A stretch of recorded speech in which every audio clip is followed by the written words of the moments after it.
Chairman Cantwell and Ranking Member Wicker for their support. We're joined by Senator Thune and Senator Amy Klobuchar and Senator Ed Markey. They've all been extraordinary leaders in this effort. And today, I should note, is the first time that TikTok and Snap have appeared before Congress. I appreciate you and YouTube for your testimony this morning. It means a lot. Our hearing with the Facebook whistleblower, Frances Haugen, was a searing indictment, along with her documents, of a powerful, gigantic corporation that puts profits ahead of people, especially our children. There has been a deafening drumbeat of continuing disclosures about Facebook. They have deepened America's concerns and outrage and have led to increasing calls for accountability. And there will be accountability. This time is different. Accountability to parents and the public, accountability to Congress, accountability to investors and shareholders, and accountability to the Securities and Exchange Commission and other federal agencies, because there is ample, credible evidence to start an investigation there. But today we are concerned about continuing to educate the American public and ourselves about how we can face this crisis. What we learned from Ms. Haugen's disclosures and reporting since then is absolutely repugnant and abhorrent about Instagram's algorithms creating a perfect storm, in the words of one of Facebook's own researchers. As that person said, it exacerbates downward spirals, harmful to teens, it fuels hate and violence, it prioritizes profits over the people that it hurts. In effect, the algorithms push emotional and provocative content, toxic content that amplifies depression, anger, hate, anxiety, because those emotions attract and hook kids and others to their platforms. In effect, the more content and more extreme versions of it are pushed to children who express an interest in online bullying, eating disorders, self-harm, even suicide. And that's why we now have a drumbeat of demands for accountability, along with the drumbeats of disclosure. But we're hearing the same stories and reports of the same harms about the tech platforms that are represented here today. I've heard from countless parents and medical professionals in Connecticut and elsewhere around the country about the same phenomenon on Snapchat, YouTube, and TikTok. In effect, that business model is the same. More eyeballs means more dollars. Everything that you do is to add users, especially kids, and keep them on your apps for longer. I understand from your testimony that your defense is we're not Facebook. We're different, and we're different from each other. Being different from Facebook is not a defense. That bar is in the gutter. It's not a defense to say that you are different. What we want is not a race to the bottom, but really a race to the top. So we'll want to know from you what specific steps you're taking that protect children, even if it means foregoing profits. We're going to want to know what research you've done, similar to the studies and data that have been disclosed about Facebook. And we're going to want to know whether you will support real reforms, not just the tweaks and the minor changes that you suggested and recounted in your testimony. The picture that we've seen from an endless stream of videos that is automatically selected by sophisticated algorithms shows that you too drive and strive to find something that teens will like and then drive more of it to them. If you learn that a teen feels insecure about his or her body, it's a recipe for disaster because you start out on dieting tips, but the algorithm will raise the temperature, it will flood that individual with more and more extreme messages, and after a while, all of the videos are about eating disorders. It's the same rabbit hole, driving kids down those rabbit holes created by algorithms that leads to dark places and encourages more destructive hate and violence. We've done some listening. I heard from Nora in Westport, who allowed her 11-year-old daughter, Avery, on TikTok because she thought it was just girls dancing. Avery wanted to exercise more with the shutdown of school and sports, so like most people, she went online. Nora told me about the rabbit hole that TikTok and YouTube's algorithms pulled her daughter into. She began to see ever more extreme videos about weight loss. Avery started exercising compulsively and ate only one meal a day. Her body weight dropped dangerously low, and she was diagnosed with anorexia. Avery is now luckily in treatment, but the financial cost of care is an extreme burden, and her education has suffered. We heard from parents who had the same experience. So we not only listened, but we checked ourselves. On YouTube, my office created an account as a teenager. Like Avery, we watched a few videos about extreme dieting and eating disorders. They were easy to find. YouTube's recommendation algorithm began to promote extreme dieting and eating disorder videos each time we opened the app. These were often videos about teens starving themselves, as you can see from this poster. The red is eating disorder-related content. The green is all the other videos. One is before and the other is after the algorithm kicked in. You can see the difference. We also received these recommendations each time we watched other videos. It's mostly eating disorder content. There was no way out of this rabbit hole. Another parent in Connecticut wrote to me about how their son was fed a constant stream of videos on TikTok related to disordered eating and calorie counting after looking up athletic training. As scientific research has shown, eating disorders and body comparison also significantly affect young men on social media. Young men often feel compelled to bulk up, to look a certain way. Again, I heard about this pressure all too often. We created an account on TikTok. Troublingly, it was easy searching TikTok to go from men's fitness to steroid use. It took us only 1 minute to find TikTok accounts openly promoting and selling illegal steroids.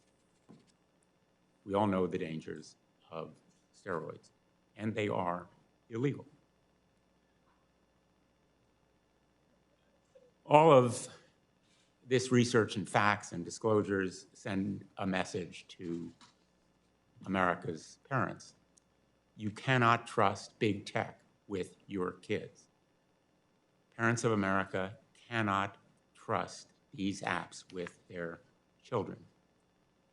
And big tech cannot say to parents, you must be the gatekeepers. You must be the social media co-pilots. You must be the app police, because parents should not have to bear that burden alone. We need stronger rules to protect children online, real transparency, real accountability. I want a market where the competition is to protect children, not to exploit them, not a race to the bottom, but competition for the top. We have said that this moment is, for big tech, a big tobacco moment. And I think there's a lot of truth to that contention, because it is a moment of reckoning. The fact is that, like big tobacco, big tech has lured teens. Despite knowing its products can be harmful, it's sought to associate itself with celebrities, fashion, and beauty, everything that appeals to young audiences. And like big tobacco, Facebook hid from parents and the public the substantial evidence that Instagram could have a negative effect on teen health. But the products are different. Big tech is not irredeemably bad like big tobacco. Big tobacco and the tobacco products, when used by the customer as the way the manufacturer intended, actually kill the customer. As Ms. Haugen said, our goal is not to burn Facebook to the ground. It's to bring out the best, to improve it, to impose accountability. As she said, we can have social media we enjoy that connects us without tearing apart our democracy, putting our children in danger, and sowing ethnic violence around the world. We can do better, and I agree. Thank you, and we'll turn now to the ranking member. Thank you, Mr. Chairman, and thank you to our witnesses for being here today. We do appreciate this. And Mr. Chairman, I thank your staff for the good work that they have done working to facilitate these hearings on holding big tech accountable. We appreciate that. And today's conversation is something that is much needed, and it is long overdue. For too long, we have allowed platforms to promote and glorify dangerous content for its kid and teen users. In the weeks leading up to this hearing, I've heard from parents, from teachers, from mental health professionals who are all wondering the same thing. How long are we going to let this continue? And what will it take for platforms to finally crack down on the viral challenges, the illicit drugs, the eating disorder content, and the child sexual abuse material?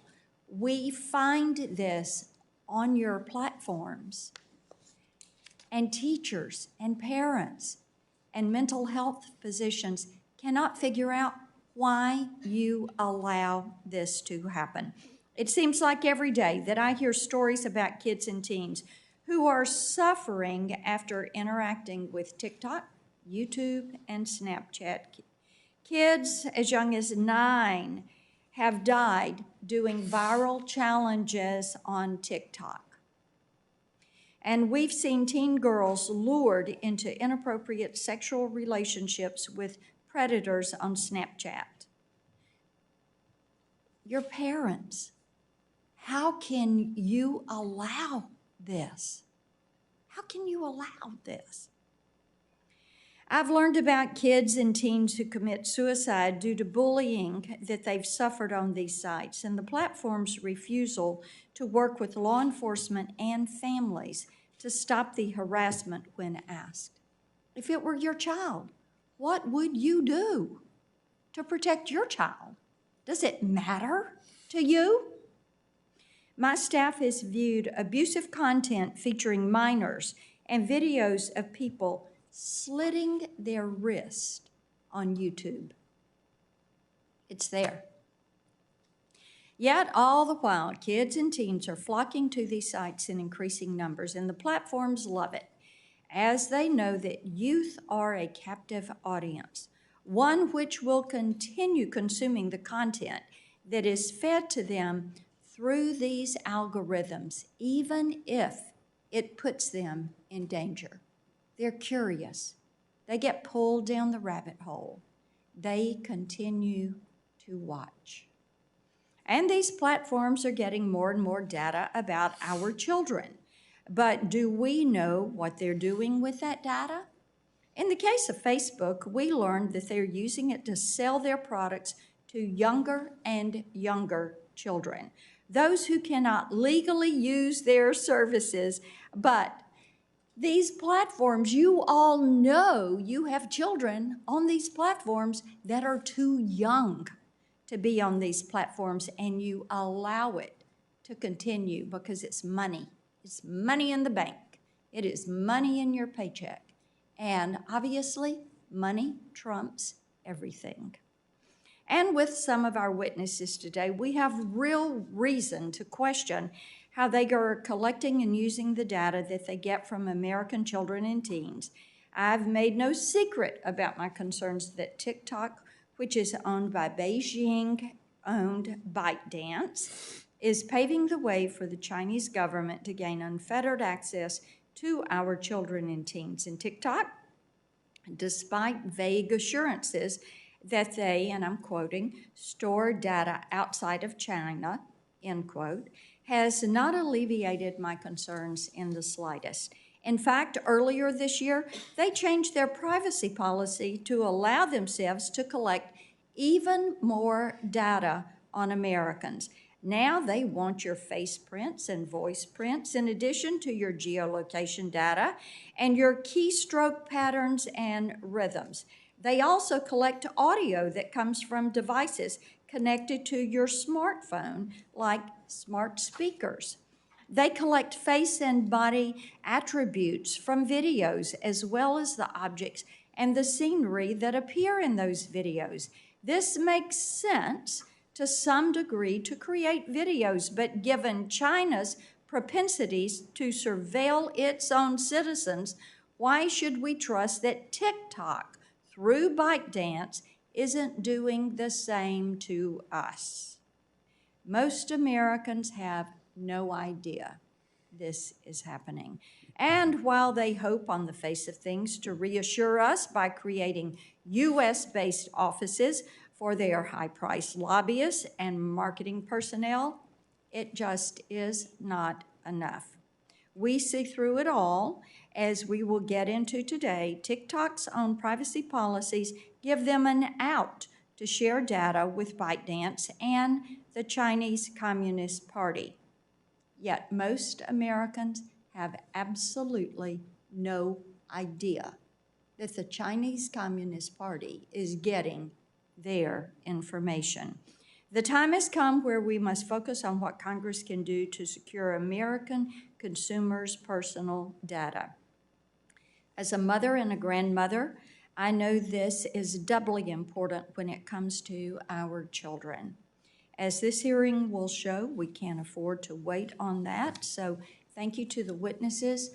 We look forward to your cooperation. Thank you, Mr. Chairman. Thanks, Senator Blackburn. We have with us this morning Ms. Jennifer Stout, Vice President of Global Public Policy at Snapchat. Ms. Stout is the Vice President of Global Policy, and prior to Snapchat, she spent most of her career in government working for then Senator Joe Biden and at the United States Department of State. Mr. Michael Beckerman is Vice President and Head of Public Policy at Americas at TikTok. He joined TikTok in February of 2020 and leads their government relations. He was previously the founding president and CEO of the Internet Association. We're joined by Ms. Leslie Miller, remotely Vice President, Government Affairs and Public Policy at YouTube. Ms. Miller leads YouTube's public policy team. Previously, she served as acting head of global policy for Google. Why don't we begin with your testimony, Ms. Stout? Thank you. Thank you, Mr. Chairman.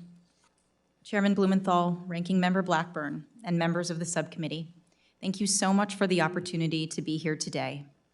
My name is Jennifer Stout, and I am the Vice President of Global Public Policy at Snap. I've been in this role for nearly 5 years after spending almost 2 decades in public service, more than half in Congress.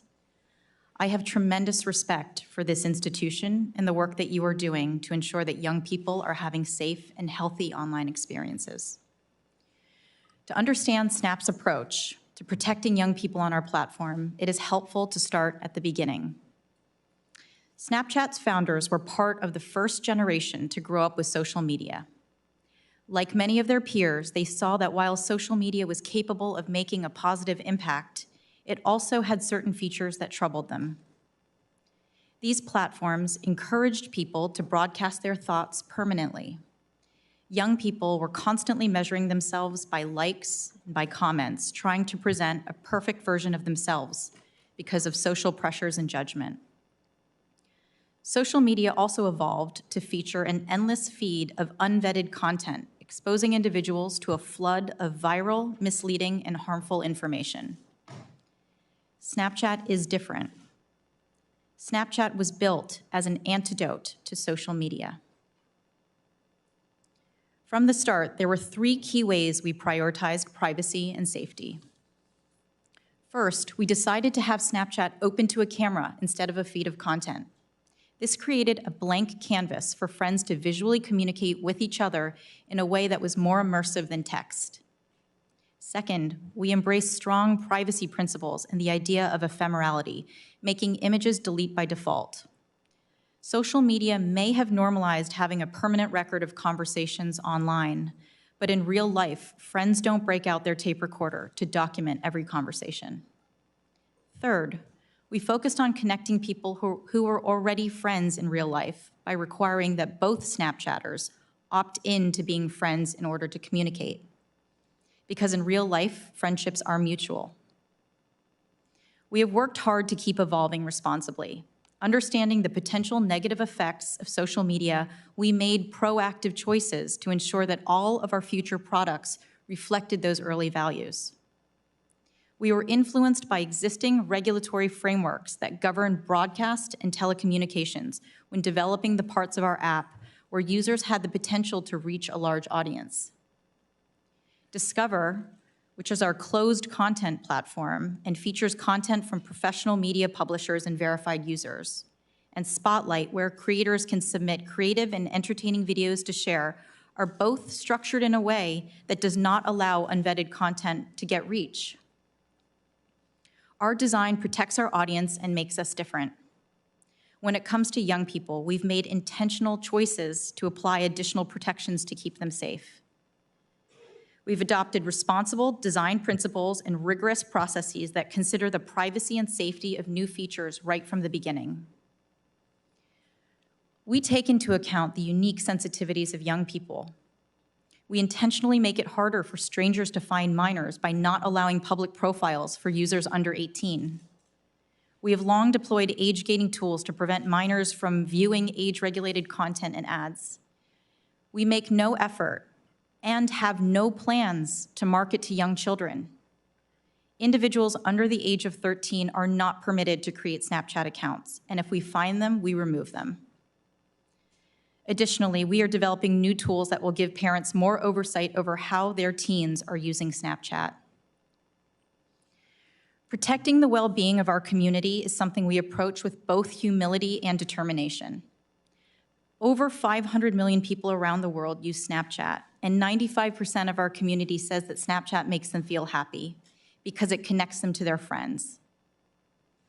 We have a moral responsibility to take into account the best interests of our users in everything we do, and we understand that there is more work to be done. As we look to the future, we believe that regulation is necessary, but given the different speeds at which technology develops and the rate at which regulation can be implemented, regulation alone can't get the job done. Technology companies must take responsibility to protect the communities they serve. If they don't, government must act to hold them accountable. We fully support the subcommittee's approach and efforts to investigate these issues, and we welcome a collaborative approach to problem solving that keeps our young people safe online. Thank you again for the opportunity to appear today, and I look forward to answering your questions. Thanks, Ms. Stout. Mr. Beckerman. Chairman Blumenthal, Ranking Member Blackburn, and members of the subcommittee. My name is Michael Beckerman. I'm the Vice President of Public Policy for the Americas at TikTok. I'm also the father of 2 young daughters. I'm passionate about ensuring that our children stay safe online. I joined TikTok after nearly a decade representing the internet industry at large because I saw an opportunity to help TikTok responsibly grow from a young startup to a trusted entertainment platform. TikTok is not a social network based on followers or a social graph. It's not an app that people check to see what their friends are doing. You watch TikToks, you create on TikTok. The passion and creativity and diversity of our community has fueled new cultural trends, chart-topping artists, and businesses across the country. It has been a bright spot for American families who create videos together. And I've heard from countless friends and family, and even members of the Senate and your staff, about how joyful and fun and entertaining and authentic TikTok content truly is.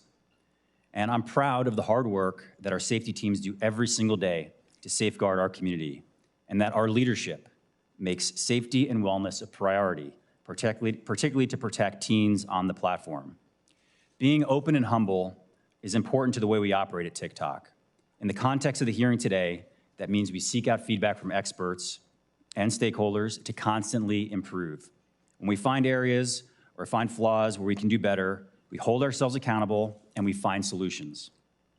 Turning a blind eye to areas where we can improve is not part of our company's DNA. But most importantly, we strive to do the right thing, protecting people on the platform. When it comes to protecting minors, we work to create age-appropriate experiences for teens throughout their development. We have proactively built privacy and safety protections with this in mind. For example, people under 16 have their accounts set to private automatically. They can't host live streams, and they can't send direct messages on our platform. And we don't allow anyone to send off-platform videos, images, or links via direct messaging. These are perhaps underappreciated product choices that go a long way to protect teens. And we made these decisions, which are counter to industry norms or our own short-term growth interests, because we're committed to do what's right in building for the long term. We support parents in their important role to protect teens. That's why we've built parental controls called family pairing that empower a parent to link their TikTok account in a simple way from their own device as the parent to their teenager's account to enable a range of privacy and safety controls. And I encourage all the parents that are listening to the hearing today to take an active role in your teen's phone and app use. And if they're on TikTok, please check out family pairing. Visit our youth portal, read through our Guardian's Guide that's on our Safety Center. Our tools for parents are industry-leading, innovative, but we're always looking to add and improve. It's important to know that our work is not done in a vacuum. It's critical for platforms, experts, and governments to collaborate on solutions that protect the safety and well-being of teens. That's why we partner with Common Sense Networks, who helps us ensure that we provide age-appropriate content in our under 13 app experience. We also work closely with the National Center for Missing and Exploited Children, the National Parent-Teacher Association, the Digital Wellness Lab at Boston Children's Hospital, and our U.S. Content Advisory Council.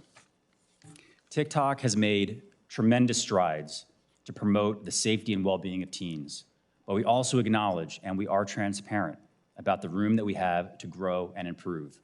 For example, we're investing in new ways for our community to enjoy content based on age appropriateness or family comfort. And we're developing more features that empower people to shape and customize their experience in the app. But there is no finish line when it comes to protecting children and teens. The challenges are complex, but we are determined to work hard and keep the platform safe and create age-appropriate experiences. We do know trust must be earned, and we're seeking to earn trust through a higher level of action, transparency, and accountability, as well as the humility to learn and improve.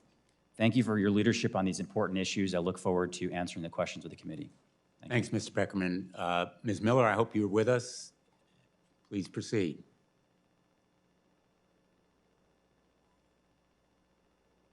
Sorry, I think I'm having a bit of technical difficulty. Can you hear me okay? We can hear you, and now we can see you. Thanks. Okay, wonderful. Thank you. Chairman Blumenthal, Ranking Member Blackburn, and distinguished members of the subcommittee. Thank you for the opportunity to appear before you today. My name is Leslie Miller, and I'm the Vice President of Public Policy at YouTube. As young people spend more time online, and given their changing needs as they grow up, it's crucial to put in place protections that allow them age-appropriate access to information. We do this by investing in the partnerships, technologies, and policies that that create safer environments, that allow children to express their imagination and curiosity, and empower families to create the right experiences for their children. Our internal teams include experts who come from child development, child psychology, and children's media backgrounds. They work closely with the product teams to ensure that product design reflects an understanding of children's unique needs and abilities and how they evolve over time. The advice from trusted experts informs our ongoing improvements for YouTube Kids and our child safety policies. Our child safety specific policies, which I describe in greater detail in my submitted testimony, prohibit content that exploits or endangers minors on YouTube. Using a combination of machine learning and human reviewers across the globe, we commit significant time and resources to removing this harmful content as quickly as possible.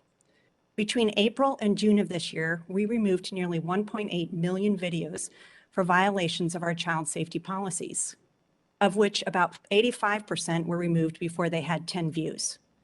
We are constantly working to improve our safeguards. We have also invested significant resources to empower parents with greater control over how their children view content on YouTube.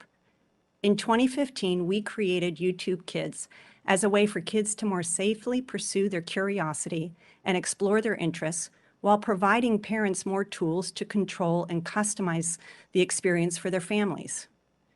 Videos on YouTube Kids include popular children's videos, diverse new content, and content from trusted partners. After we launched YouTube Kids, we heard from parents that tweens have different needs, which weren't being fully met by our products. That is why we've worked with parents and experts across the globe in areas related to child safety, child development, and digital literacy to develop a solution for these parents, which we called Supervised Experiences. We launched this earlier this year on the main YouTube platform.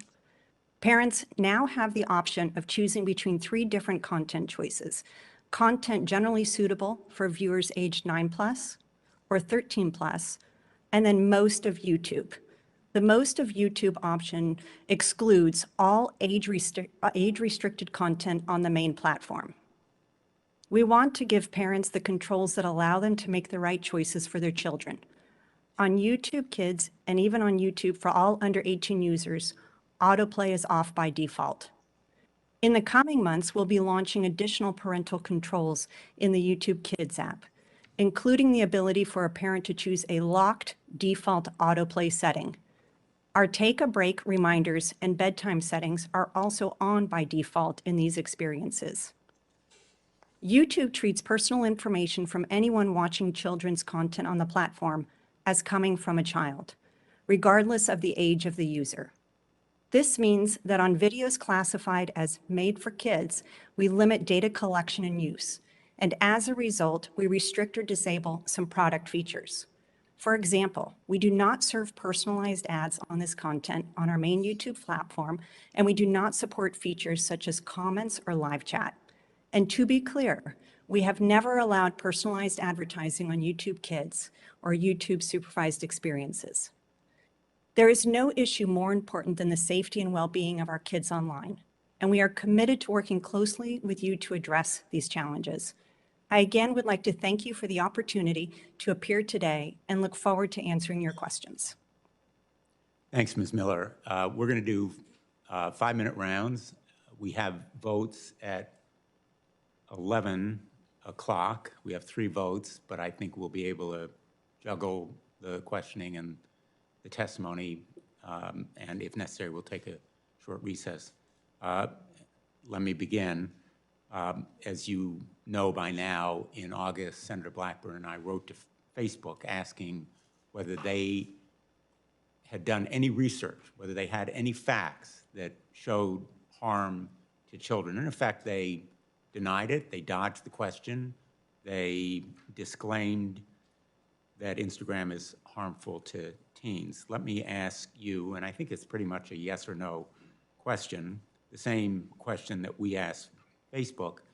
Have any of your companies conducted research on whether your apps can have a negative effect on children's or teens' mental health or well-being, and whether your apps promote addiction-like use.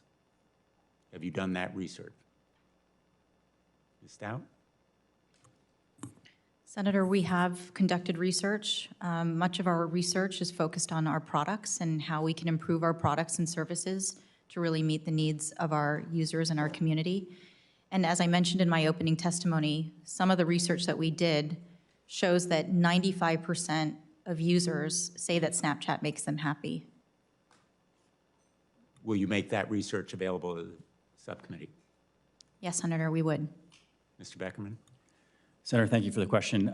We believe that research should be done in a transparent way, and for us, we partner with external experts and stakeholders to get their feedback, and we think that this is something that everybody can work together on. And additionally, we've actually supported passage of the CAMERA Act, which would have additional funding at NIH, and we'd love to see this done in an external way, in a transparent way. Ms. Miller? Yes, Senator, we work with experts to leverage their insights and research to make sure that our product and policy decisions are up to date based on their insights. Now, I've asked whether the research has been done that could show negative effects or addictive-like impacts. You've all indicated that you've done that research, and Ms. Stout has indicated that her company will make it available. I'm assuming, Mr. Beckerman, your company will? You're nodding. And Ms. Miller? Yes, Senator, we have published some research, and we would make additional available. Let me ask now about the black box algorithms. As you know, these algorithms exist. They function to drive sometimes toxic content at kids, more of it and more extreme versions of it. The consequences are potentially catastrophic, but the companies are, in effect, grading their own homework. They're evaluating their own effects on kids when it comes to addiction and harms.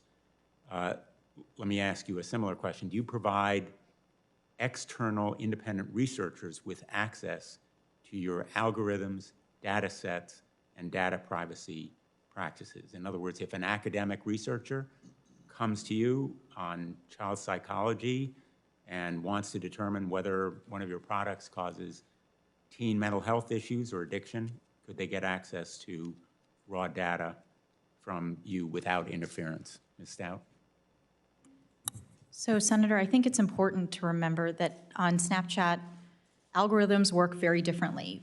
Very little of our content is sorted algorithmically. Well, So, I'm going to apologize because I'm going to interrupt just to say the question is about access to independent researchers on those algorithms that you do use. And there's no question that you have algorithms, correct? correct, Senator. We do have algorithms, but they just operate very differently. To your question on whether we've had any requests for outside researchers or mental health specialists to come and access that, to my knowledge, we have not, Senator. But you would provide access to them. Yes, I think it's important to understand that algorithms for us just operate differently. So it's to compare them against different platforms, just would mean very different things. That's one of the facts that an independent or external researcher would verify, whether Indeed. they are different and how they're different if they are. Mr. Beckerman.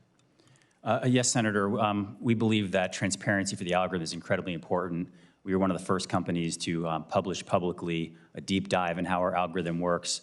We've also opened transparency and accountability centers where you invite outside experts and you invite you, Senator, and your staff to come in and see exactly how the algorithm works. Additionally, it's important to give additional choice to people. And in your feed, for example, on TikTok, if you're not interested, you can indicate that, and we're adding additional tools to give choice and transparency to individuals as they're using TikTok. So external access, okay. Yes, sir. Ms. Miller.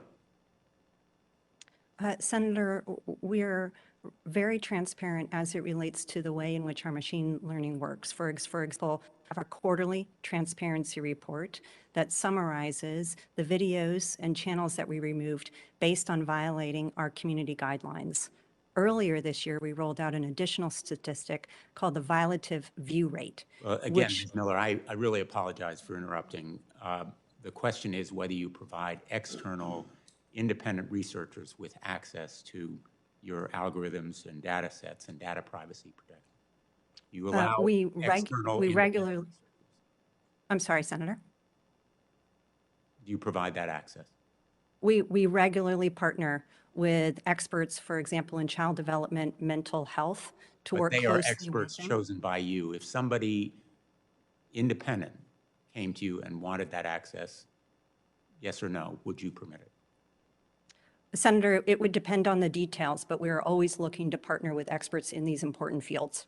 Well, I'm going to cite the difference between your response and Mr. Beckerman's and Ms. Stout's, which indicates certainly a strong hesitancy, if not resistance, to providing access. Let me ask you, Ms. Miller, I think one of the issues here really relates to the claim that these sites are transparent and truthful, which is belied by our actual experience, and the fact that they favor regulation. In the case of Facebook, they have mounted armies of lawyers, paid millions of dollars to fight regulation, whether it's the Earn It Act and other responsible reforms to Section 230, or privacy legislation, or requirements to be more transparent on algorithms. According to the details made public last week, in a multi-state antitrust case, Google has, quote, sought a coordinated effort to forestall and diminish child privacy protections in proposed regulations by the FTC and legislation. That filing described attempts to encourage Facebook and Microsoft to fight privacy rules and back down on advocacy for legislation, in particular a meeting where that exchange occurred. This disclosure made news, but everybody in DC really knew it was true. What was new is that Google's hypocrisy was finally called out. The fact is that Google and YouTube have been fighting against privacy behind the scenes for years. It's hidden in plain sight. It's an open secret. You've been lobbying the FTC to weaken our existing privacy rule. You spent vast sums of money fighting California's privacy rules. I want to ask you, Ms. Miller, what work has YouTube done to lobby against Congress strengthening online protections for children, and is that report and that claim by the multi-state plaintiffs accurate? Senator, I understand that the material that you're referencing was regarding our point of view on e-privacy legislation in Europe. Our CEO, Sundar Pichai, has regularly called for comprehensive privacy legislation in the U.S. And on behalf of YouTube, I am not aware of any efforts other than to be involved in conversations in a multi-stakeholder way as it relates to any legislation or bills that are being introduced regarding the oversight or regulation of companies such as YouTube. So you're look to saying that partner. these reports about political pressure and lobbying against children's privacy and safeguards are just totally false? I think we work with lawmakers such as yourself regularly to have conversations to share what we are doing on the platform, the updated protections we are putting in place, but also to hear your concerns and to work with you as you contemplate new regulations. Will you commit that you'll support privacy legislation as has been proposed? Senator, I'm not steeply involved in the details of any specific privacy legislation, but I commit that we will work with you and partner with you on federal privacy legislation. Would you support a ban on targeted advertising to children and young teens? Senator, at YouTube, we prohibit personalized advertising in YouTube Kids, as So well you as would- in you would supervised support a ban? experiences. Would you support a ban in law? We have not waited for laws in order to put those types of protections in place. Well, I hope that you will, and that you'll be perhaps more forthcoming in the next round of questioning. I'll turn to the ranking member.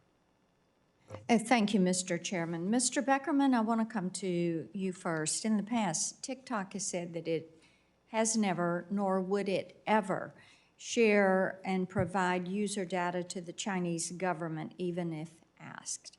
Yet your privacy policy says you can disclose data collected to respond to government inquiries. It also says you share data you collect with your parent companies and affiliates, and that you transmit user information to servers and data centers overseas. And earlier this year, the Chinese Communist Party acquired an ownership stake and a seat on the board of ByteDance. So does TikTok share user data with its parent company, ByteDance? Thank you, Senator. This is an important question, and I'm glad you're asking. TikTok does not... Quickly. Excuse me? Running. Quickly, please. Yes, Senator. We do not share information with the Chinese government, and I would like to point you to a Citizen Lab report, which is one of the most well-respected global national security experts, where they said, our research shows that there's no overt data transmission to the Chinese government, and our testing, TikTok did not contact any servers within China. And then the report goes on to state, Senator, let me that ask TikTok does you- not pose a threat to national security, and I'd be happy to submit that report, Okay, let me for the ask you, record. please submit the report for the record. Do any ByteDance employees have access to TikTok user data or any role in creating their algorithm? Senator, U.S. user data is stored in the United States. Our backups are in Singapore, and we have a world-renowned U.S.-based security team that handles access to user data. I understand that you say you store it in Singapore. Tell me about programmers, product developers, and the data teams. Are they housed in China? Senator, like many technology companies, we have engineers in the United States and throughout and around the world. And so they have access to algorithms and data. Senator, we have engineers in the United States, and we also have engineers. So that answer is yes. What about Douyin? ByteDance says they are fully separate, but do Douyin employees have any access to TikTok user data or input into the algorithm? Senator, that's a completely different app from TikTok. And No, it's a related company. You might want to check that. If the Chinese Communist Party asks you for U.S. user data, what is to stop you from providing it, since they have a seat on the board of ByteDance and they have a financial stake in the company? Senator, that's not accurate. One, they do not have a stake in TikTok at all. Oh, yes, they do. It happened in August. Senator, that's not accurate. That is ByteDance, and we can clarify that for the record. But the record is that the Chinese Communist Party acquired a stake in ByteDance in August, and they now have a seat on the board. So let's talk about TikTok's privacy policy. It says you collect and keep a wide variety of information, including biometric data such as face prints, voice prints, geolocation information, browsing and search history, not just on TikTok, but on other apps, and keystroke patterns and rhythms. Why do you need all of this personal data, especially on our children, which seems to be more than any other platform collects? Senator, many outside researchers and experts that look at this have pointed out that TikTok actually collects less data than many of our peers. And on the keystroke issue... Outside researchers that you're paying for? No, Senator. You would submit that to independent outside researchers, because what we're seeing with all of this biometric data and the keystroke patterns, that you are exceeding that. So what do you do with this? Are you creating a virtual you of the children that are on your site?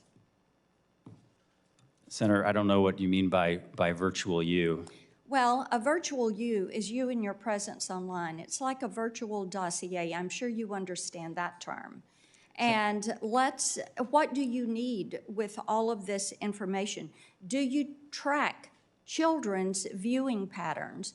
Are you building a replication of where they go, their search history, their voice, their biometrics? And why does TikTok and ByteDance and Douyin need that information on our children?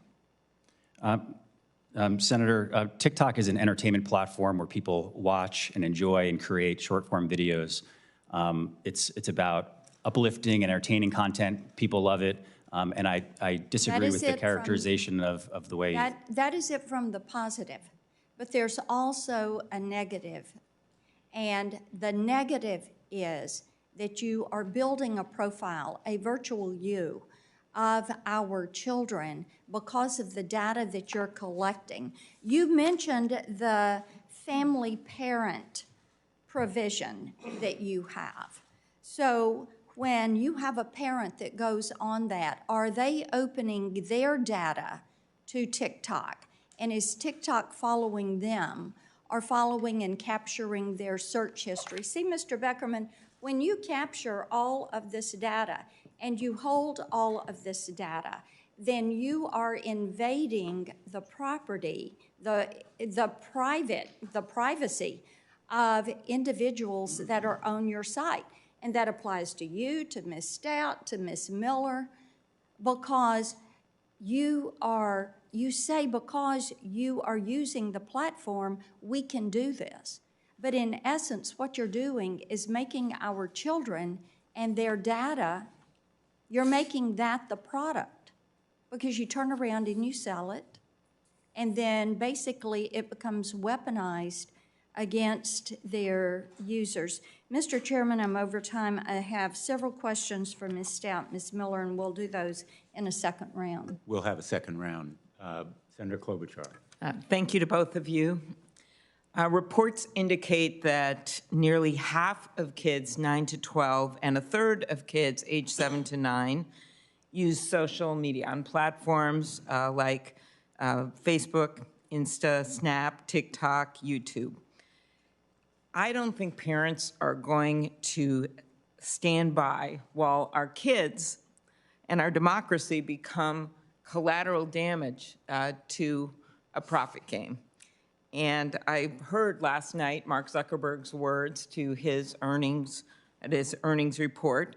And while he may be out there acting as a victim at his $29 billion quarter earnings report meeting, the true victims, the mom in Duluth who can't get her kid off Facebook to do her homework, the dad mourning losing a child to a Snap speed filter that measured the kid at going 123 miles per hour, trying to beat the filter, or a child exposed to content glorifying eating disorders on TikTok.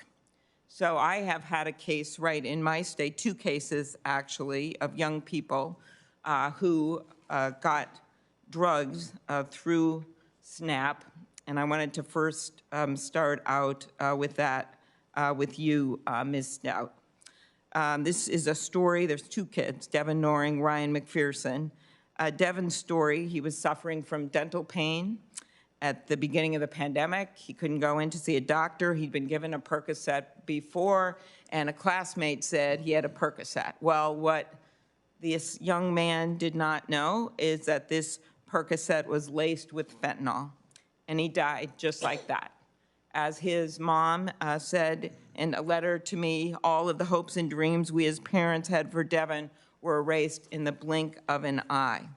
A group of parents, including Devin's mother, Bridget, demanded answers and accountability from Snap on this issue in a letter to you in September. Ms. Stout, I want to know what the answers are. Will you commit to providing more information about the automated tools Snap uses to proactively search for illegal drug-related content as the parents ask? Senator, I very much appreciate you raising this issue because it has been a devastating crisis that's been afflicting our young people. I want to make clear we are absolutely determined to remove all drug dealers from Snapchat, and we've been very public about our efforts in this space. First of all, we have stepped up our operational efforts, and my heart goes out to the family of Devin Noring. I've met with Bridget Noring. I met with her back in April. I heard from her and other families to understand what is happening to them, their experience, and also what's happening on Snapchat. We have stepped up and we have deployed proactive detection measures to get ahead of what the drug dealers are doing. They are constantly evading our tactics, not just on Snapchat, but on every platform. We've also stepped up our work with law enforcement. Just last week, we had a law enforcement summit where we gathered over 2,000 members of law enforcement across the country so that we can understand what they're dealing with and find out best practices on how we can get them the information they need to help their investigation. And finally, Senator, this is so important, but we have deployed an education and awareness campaign because what is happening on our platforms all across social media and technology platforms is that young people who are suffering from mental health and stress induced by the pandemic and other issues, they are reaching for substances, oftentimes pills and opioids, but these substances are laced with fentanyl, enough fentanyl to kill them. But here's my problem is that if a kid had just walked into, say, a pharmacy, you wouldn't be able to buy that or get that. But in this case, they can get on your platform and just find a way to buy it. And that is the problem. And I guess I want to know, are you going to get your drugs? I appreciate everything you said. I appreciate you meeting with the mom. Are you going to get drugs off Snapchat when you have all these kids, half the kids in America looking at these platforms? I assure you, this is such a top priority for our entire company. And Senator, it's not just happening on our platform, it's happening on others. So therefore, we need to work collectively with other platforms, the other companies that are here Okay, today. that's good. To work together. Okay, thank you. I think there's other ways to do this too, as creating liability when this happens, so maybe that'll make you work even faster so we don't lose another kid. Mr. Beckerman, recent investigation by the Wall Street Journal found that TikTok's algorithm can push young users into content glorifying eating disorders, drug, violence. Have you stopped that? Yes, Senator. I don't agree with the way the Wall Street Journal went about that, but with that said, we have made a number of improvements to the way people can have control over the algorithm and have age-appropriate content on TikTok.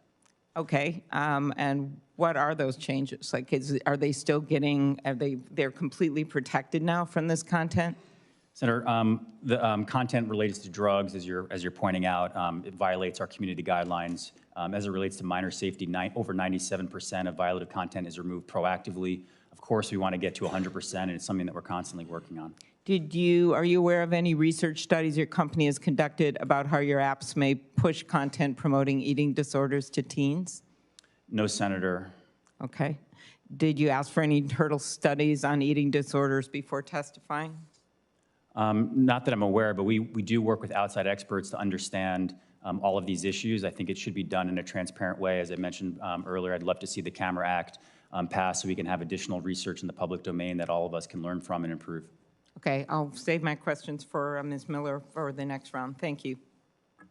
Thanks, Senator Klobuchar. And again, I would remind everyone that you've committed to provide the research that you just referred to in your responses to Senator Klobuchar. All of you have committed to provide that research. And we'll look forward to receiving it within days or weeks, not months. And I particularly appreciate Senator Klobuchar's reference to creating liability as a strong incentive, which would involve reform of Section 230. I understand. And Mr. Chair, if I could put this letter in from the parents into the record. Without objection. Thank you. We've been joined by Senator Cantwell remotely. Mr. Chairman, I would defer to my colleagues, Senator Markey and Senator Baldwin. Thanks very much. Senator Markey. Thank you. Thank you, Mr. Chairman, very much. The problem is clear. Big tech preys on children and teens to make more money. Now is the time for the legislative solutions to these problems. And that starts with privacy. I've introduced bipartisan legislation to give children and teens a privacy bill of rights for the 21st century. Today, a 13-year-old girl on these apps has no privacy rights. She has no ability to say no. No, you can't gobble up data about me. No, you can't use that data to power algorithms that push toxic content towards me. No, you can't profile me to manipulate me and keep me glued to your apps. No, you have no rights. 13-year-old girl in the United States of America in the year 2021. My bipartisan Children and Teens Online Privacy Protection Act gives 13, 14, and 15-year-olds that right to say no. To each witness, do you support my legislation to update the Children's Online Privacy Protection Act to give that 13, 14, and 15-year-old control of their data? Ms. Stout. Senator Markey, I just want to say that we absolutely support a federal privacy proposal, and we've worked very hard with members of this body to try to... Do you support my child protection, my teen protection law? Do you support it? So, Senator, we agree that there should be additional protections put against young people to protect them further from... Right. So you've had a chance to look at the Child Online Privacy Protection update that I've introduced. It's been out there for years. Do you support it or not? I think, Senator, we'd love to talk to you a bit more about some of the we've issues. Listen, this is just what drives us crazy. We want to talk, we want to talk, we want to talk. This bill's been out there for years, and you still don't have a view on it. Do you support it or not? I think there are things that we would like to work with you on, Senator. Listen, this is just the old game. Mr. Beckerman, do you support the Child Online Privacy Protection Act being updated the way my legislation does? Senator, thank you for your leadership on this issue. It's been very important. Yes, we agree that COPPA needs to be updated, particularly as it relates to the way age verification happens across the internet. It's an area that I think has been not given as much attention as it deserves, that we do agree that COPPA does need to be updated. Do you support my legislation to update it? You've had plenty of time to look at it. We like your approach. However, I think a piece that should be included is a better way to verify age across the internet, across apps, rather than the system that is in place now. And I think with that improvement, it would be something that we'd be happy to support. Okay, Ms. Miller. Senator, we also support the goals of updated comprehensive privacy legislation. On your specific bill, I know we've had conversations with your staff in a constructive manner, and I would welcome continuing to do that. Yeah, but it's going to happen soon, because this is a crisis that, thank you, Senator Blumenthal, thank you, Congresswoman Blackburn, this has just surfaced in a way that's clear that we don't have any more time. We have to get this finished. Your platforms are full of young teens. Among young teens, 49% say they're on TikTok, 52% say they're on Snapchat, 81% say they're on YouTube. And those users, those 13-year-olds, they deserve the right to say, no, you can't track me. You all, do you agree with that, Ms. Stout? You can't track me. You do agree with that? Yes, I agree with that, Do you agree with that, Mr. Beckerman? Yes, Senator. Do you agree with that, Ms. Miller? Yes, Senator, and we have tools for all of our users to handle and control and make choices as it relates to the information that is gathered. Okay, the bill also would ban targeted ads to children, apps that should never be allowed to track a 10-year-old's browsing history and bombard him with ads based on that data. Ms. Miller, you said that YouTube Kids platform prohibits targeted ads to children. Do you agree that Congress must ban targeted ads to children? Senator, I defer to you and your peers in terms of what you would want to move forward. But again, we have not waited for laws like this. No, I'm saying to you, would you support to make sure there's a uniform banning of this practice? If you've already adopted it as a company, would you support that being the standard that we have for all platforms across the country? As you describe it, it's consistent with the approach we've already taken. And you would support it? Is that what you're saying? Senator, again, we are already doing this, and No, I'm and asking you, would you support? consistent. No, we're trying to draft a law here. Would you support that provision being in a law that prohibited it? Senator, yes, as we already prohibit targeted advertising That's on all we're trying kids to as do, it is. just get to yes, so that we can legislate it. So that we can legislate. Ms. Berkman, Ms. Stout, same question, should kids ban targeted ads to kids?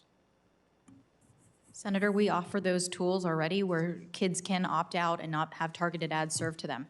Would you support that as a national law, that we ban it? Senator, an example of that has been the age-appropriate design code, which we adhere to, and I can tell you, Senator, we are looking at exactly that model to Would you apply support elsewhere. it as a law that this body passes this year just to prohibit it? If you say it's wrong, should we prohibit it?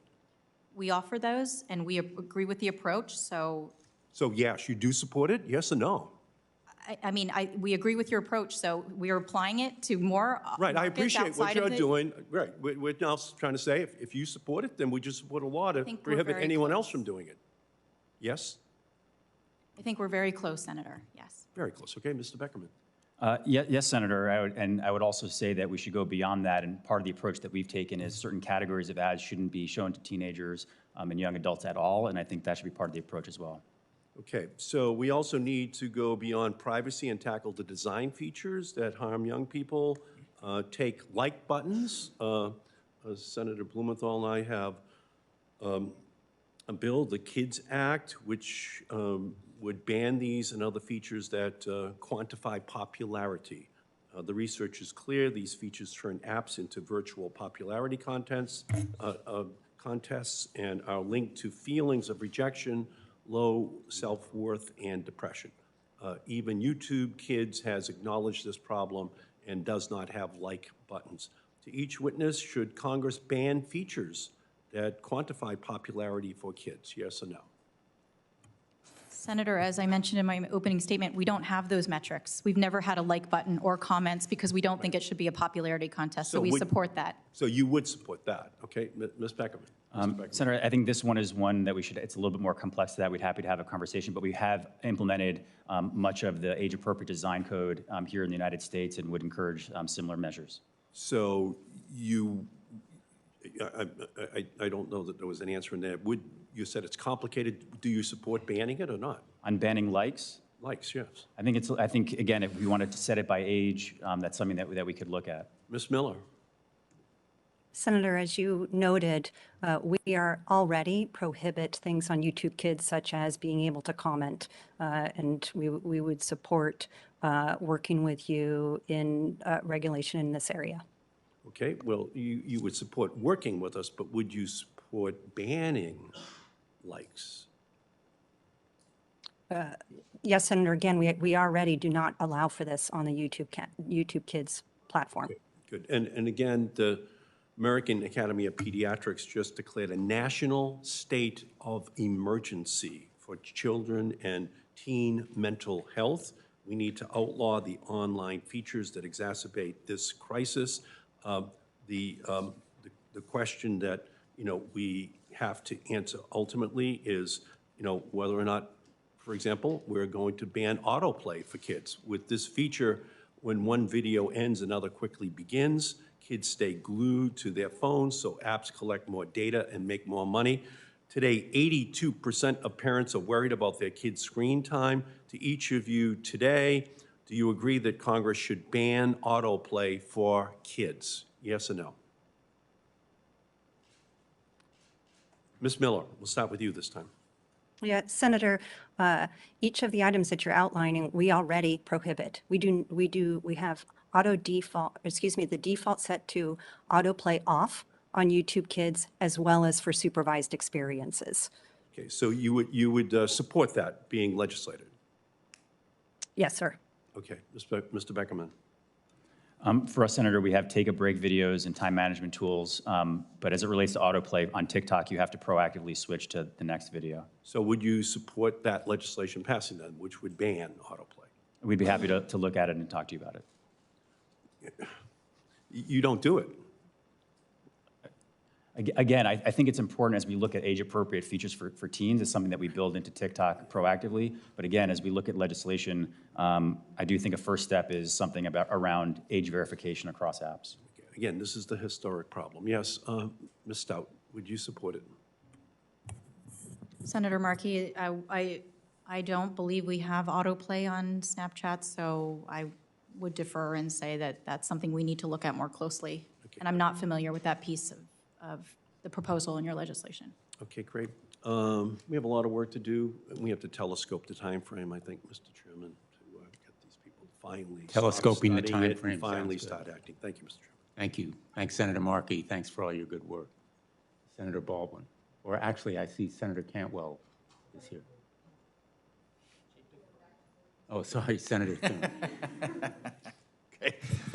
Thank you, Mr. Chairman. We all know social media offers a lot of benefits and opportunities, but like has been expressed this morning, I have concerns about the lack of transparency online and limited accountability of big tech companies. And one of the major problems with social media that has been increasingly concerning is social media's platforms' use of algorithms to shape and manipulate users' experience, resulting in individuals being trapped in what we call the filter bubble. The filter bubble can be particularly troubling for younger users. For example, a recent Wall Street Journal article described in detail how TikTok's algorithm serves up sex and drug videos to minors. I have a bill, the Filter Bubble Transparency Act, and another bill called the PACT Act that would make significant strides in addressing the lack of transparency online. And importantly, the Filter Bubble Transparency Act would give consumers the option to engage with internet platforms without being manipulated by opaque algorithms. So let me just ask you, do you believe consumers should be able to use social media platforms without being manipulated by algorithms designed to keep them engaged on the platform? Mr. Beckerman, start with you, then we'll go Ms. Miller and Ms. Stout. Yes, Senator, we agree that there needs to be transparency in the way algorithms work and additional choice for individuals as they're using them. Ms. Miller? Senator, we do provide transparency in the way that our systems and practices work. Ms. Stout?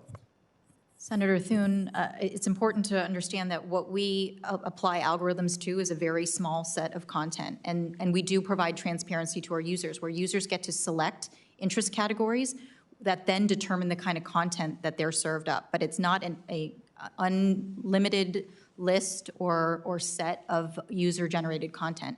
It's quite narrow. But I don't know that you or Ms. Miller really answered the question, and that is, should consumers who use these social media platforms be able to use them without being manipulated by algorithms? Senator, yes, I agree with you. Ms. Miller? Yes, Senator.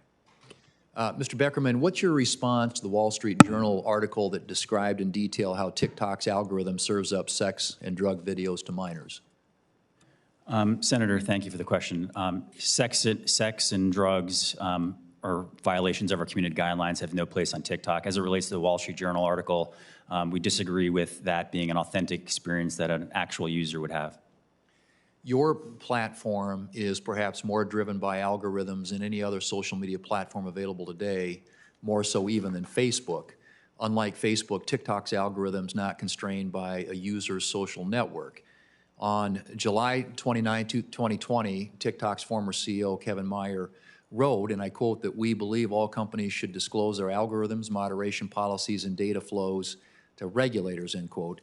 TikTok also states on its website that it makes TikTok source code available for testing and evaluation to guests at its Transparency and Accountability Center. Has TikTok disclosed their algorithms, moderation policies, and data flows to any federal or state regulators? Senator, yes. I mean, as we pointed out, we do have these transparency centers, and we've done, I don't think, over 100 tours with members of the Senate and their staff and others in the U.S. government, and we'd be happy to continue to be transparent in how that works. And I think maybe that Senator Blumenthal maybe touched on this, but in keeping with TikTok's disclosure practices announced in July of 2020, would you commit to providing TikTok's algorithms, moderation policies, and data flows to this committee so that we may have independent experts review them? Yes, sir. Thank you. Ms. Miller, does YouTube engage in efforts to change its users' attitudes, behaviors, or influence its users in any way?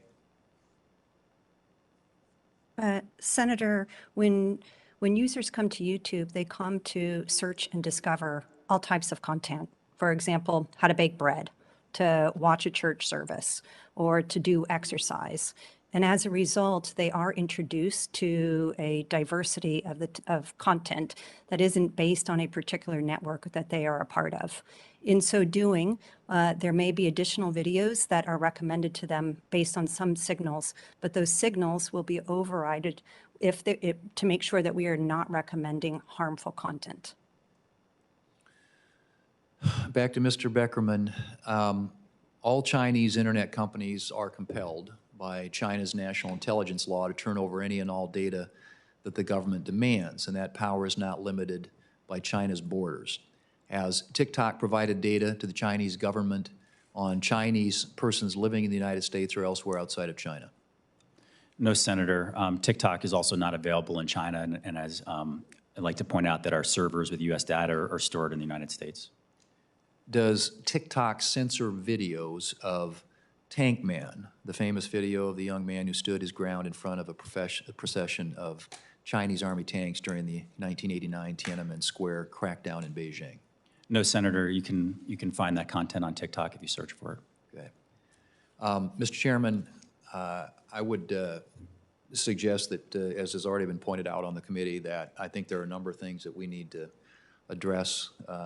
Congress needs to be heard from in this space, and particularly with respect to the use of algorithms and the way that users are manipulated, and as you've all already pointed out, particularly young people. So I hope that we can move quickly and directly and in a meaningful way to address this issue. Thank you.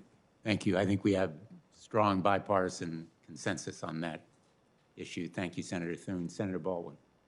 Thank you, Chairman Blumenthal. I would like to just note that the series of hearings really began with the revelation that internal research at Facebook revealed the negative impacts on teenagers' body images from using the company's Instagram platform.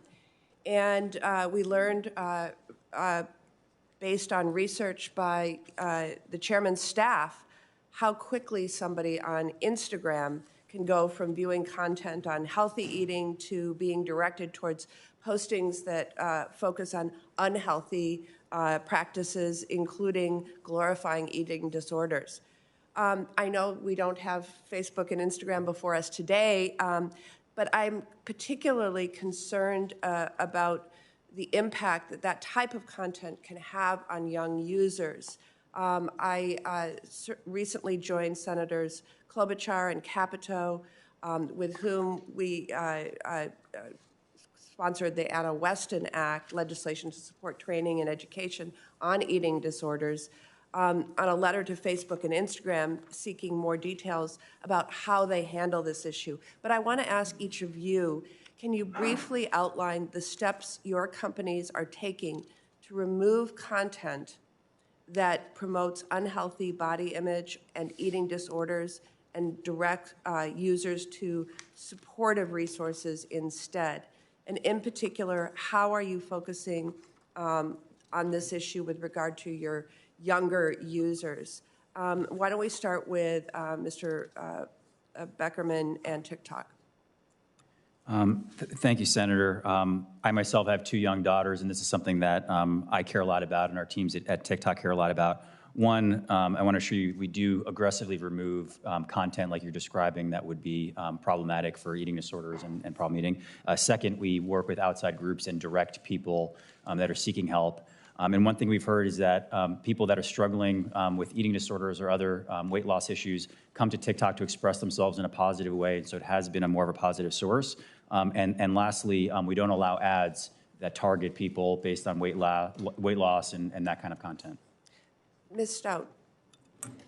Thank you, Senator Baldwin. I want to make clear that the content that you describe, content that glorifies eating disorders or self-harm, is a complete violation of our community guidelines.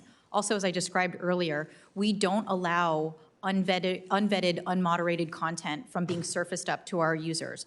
Discover, which is our media publisher platform, which we partner on with people and publishing companies like the Wall Street Journal or NBC News, all of that content is vetted and moderated ahead of time. But specifically, yes. Can I interrupt and ask, is that done through AI or humans? No, these are handpicked partners that Snapchat has selected to say, in this closed garden of content, which is Discover, we will allow certain publishers and media companies to provide news, entertainment content, ESPN or CMT or the Washington Post, in fact. So users can come, look at that content. It's all pre-moderated and curated. So it's not an unlimited source of user-generated content where you could go down a rabbit hole perhaps and access that kind of hurtful, damaging content on body image. But I think you raised a very interesting question. What are the products that you're surfacing? How are we helping users find positive resources? And as a result, we did conduct research about the mental health effects of body image and self-harm, and we created a product called Here For You. This was created in 2020 in the height of the pandemic, when users are in Snapchat and they search anorexia or eating disorder, instead of perhaps being led to content that could be harmful, that content which is against our guidelines, we now surface expert resources that show content that can help that user. Maybe it helped them, maybe help their friends. So this is a redirection of that kind of search for potentially hurtful and harmful content that then steers the user to resources that may help them or a member of their, circle of friends. Ms. Miller. Senator, we take a comprehensive and really holistic approach on topics like these. We prohibit content that promotes or glorifies things such as eating disorders. It has no place on our platform. But we also realize that users come to share their stories about these experiences or find a community, let alone to find authoritative sources, which is what we raise up on searches like this. In addition, we also roll out programs and initiatives such as the With Me campaign, whereby we are encouraging users to spend their time, particularly during COVID, in pursuing healthy habits. So we look at this in a very holistic way to make sure that YouTube is a platform where people come and they have a healthy experience, and we, again, prohibit the type of content that glorifies or promotes these issues such as eating disorders. And just if I can follow up the same way I did with Ms. Stout, when you remove content, how are you filtering that out? Are you using artificial intelligence, or are you using a team of humans who are, a team of people who are looking at that content and deciding whether to remove it or not? It's a mix, Senator. So it's a mix of when we develop content policies, we rely on experts to inform the development of these policies. And then we have machine learning to help us capture this type of content at scale. You'll see in our quarterly transparency report that more than 90% of content that violates our community guidelines are flagged originally by machines. And then there's a mix of human reviewers. Thank you. I want to thank the Senator Blumenthal and Senator Blackburn for holding this subcommittee hearing. And as the witnesses can see, our colleagues are well-informed and very anxious to get legislative fixes to things that they think are crucial to protecting individuals and protecting people's privacy. So I want to thank them for that. Yesterday, Motherboard Vice had an article that basically the headline was location data from GPS data from apps are given even when people have opted out. So basically I'm going to enter this for the record unless there's objection, but quote, the news highlights a stark problem that smartphone users, that they can't actually be sure if some apps are respecting their explicit preferences around data sharing. The data transfer presents an issue for the location data companies themselves. So basically, these companies are reporting information about location even when people have explicitly opted out. And so they're continuing to collect this information. That is what the report of researchers and Motherboard found. So I have a question. Do you believe that location data is sensitive data and should be collected only with consumers' consent? All the witnesses, please. Yes, Senator, we agree. Yes, Senator, agree. Yes, Senator. And for users, they have access to their account under My Activity in My Account and can modify their settings, delete their history, and things of that nature. It's all just one click away. So any federal privacy law should make sure that that's adhered to. I see a nod. Is that? Yes, Senator. Yes, Senator. Yes. Okay, thank you. Do any of you share location data with the company that's in this article? It's Huck, I think, H-U-K. They're a major data. Senator, I've never heard of that company. I'm not aware. Okay. Senator, I'm not aware of the company, but we also don't collect GPS data. Well, it would be, you would be affiliated with them in some way. I mean, they're getting this information anyway. So I'm sorry, the last witness, if you, do you know? Senator, I'm also not aware of the Okay, company that maybe you're you can, referencing. maybe you can help us for the record on this, so that we know. But this is exactly what the public is frustrated about and concerned about, particularly when harm can be done.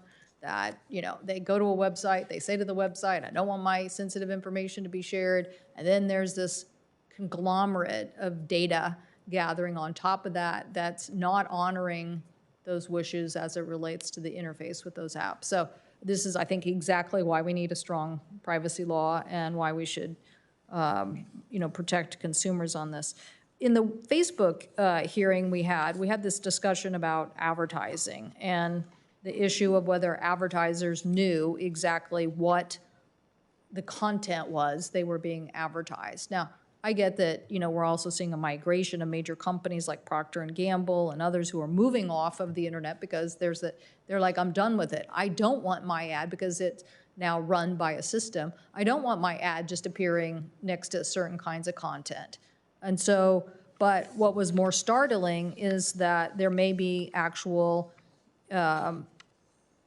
deceptive practices here where people are saying, oh, this content is this, when in reality it is something else.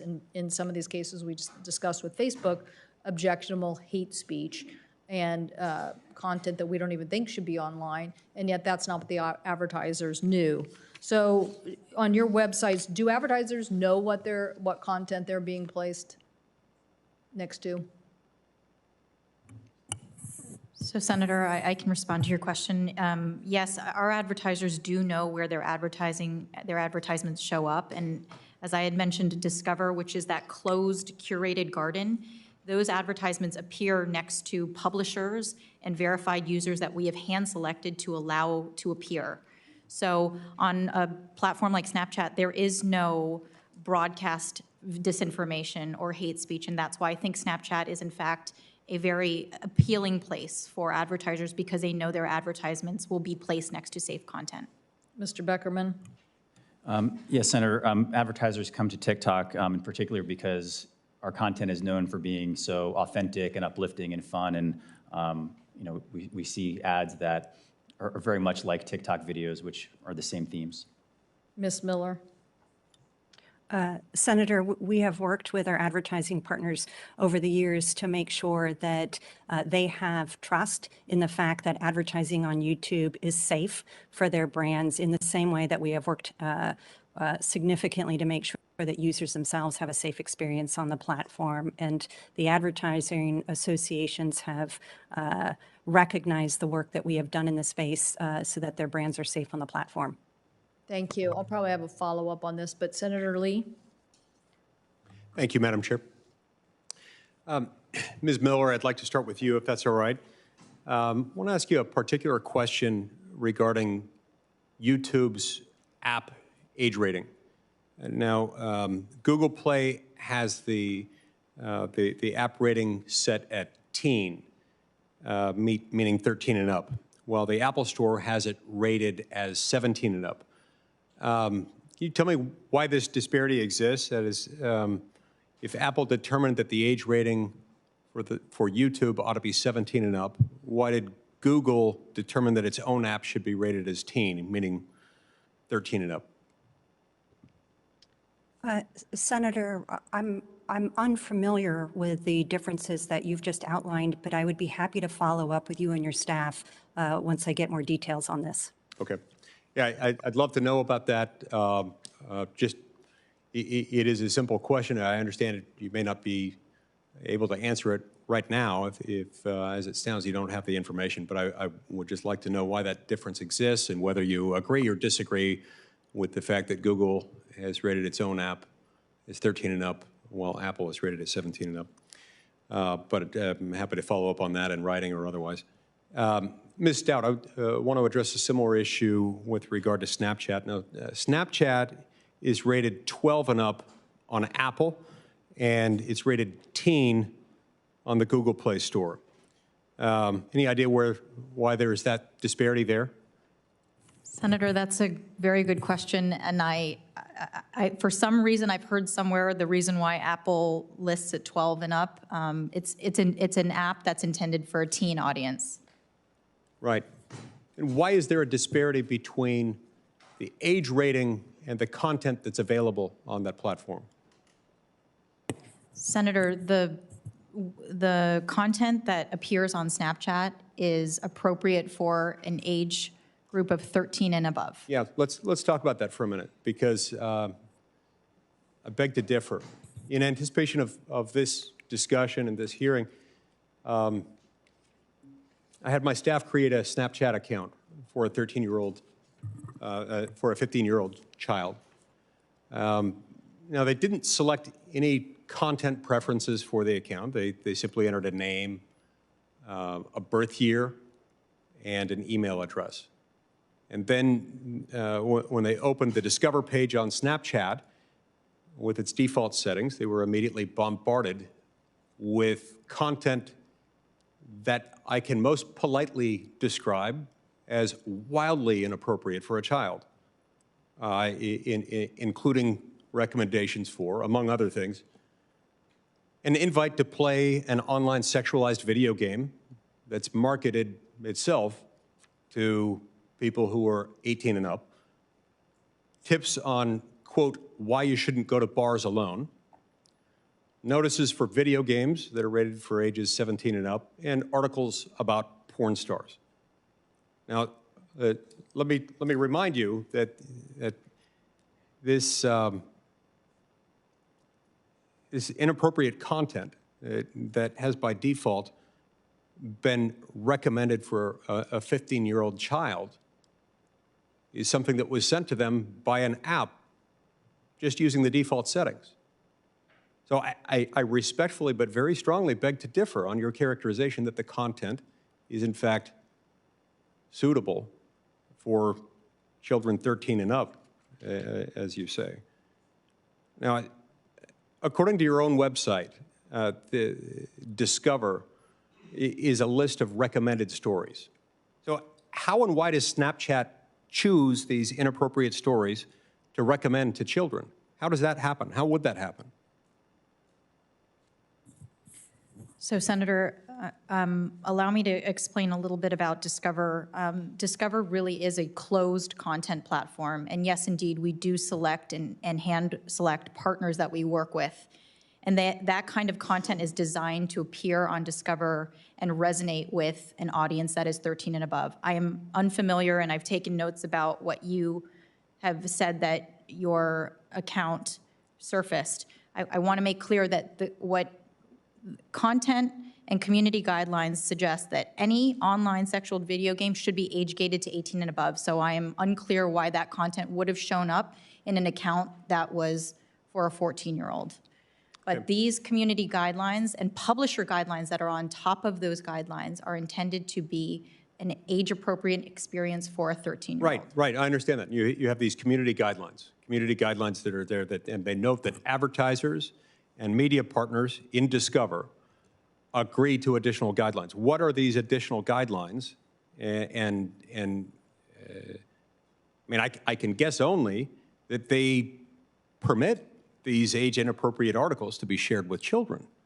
Senator, how would that not be the case? So these additional guidelines on top of community guidelines are things that suggest they may not glorify violence, that any news articles must be accurate and fact-checked, that there is no... Well, I'm sure the articles about the porn stars were accurate and fact-checked.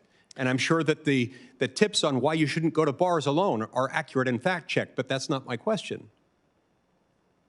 This is about whether it's appropriate for children ages 13 and up, as you've certified. Absolutely. And Senator, I think this is an area where we're constantly evolving, and if there are any instances where these publishers are surfacing content to an age cohort that is inappropriate, then they will be removed from our platform. Okay, so you review them? What kind of oversight do you conduct on this, and what? We use a variety of human review as well as automated review, and so I would very much be interested in talking to you and your staff about what kind of content this was, because if it violates our guidelines, that kind of content would come down. And just, Senator, one last thing. While I would agree with you, tastes vary when it comes to the kind of content that is promoted on Discover. There is no content there that is illegal. There is no content there that is hurtful. I mean, it really is intended to be a closed ecosystem where we have better control over the type of content that surfaces.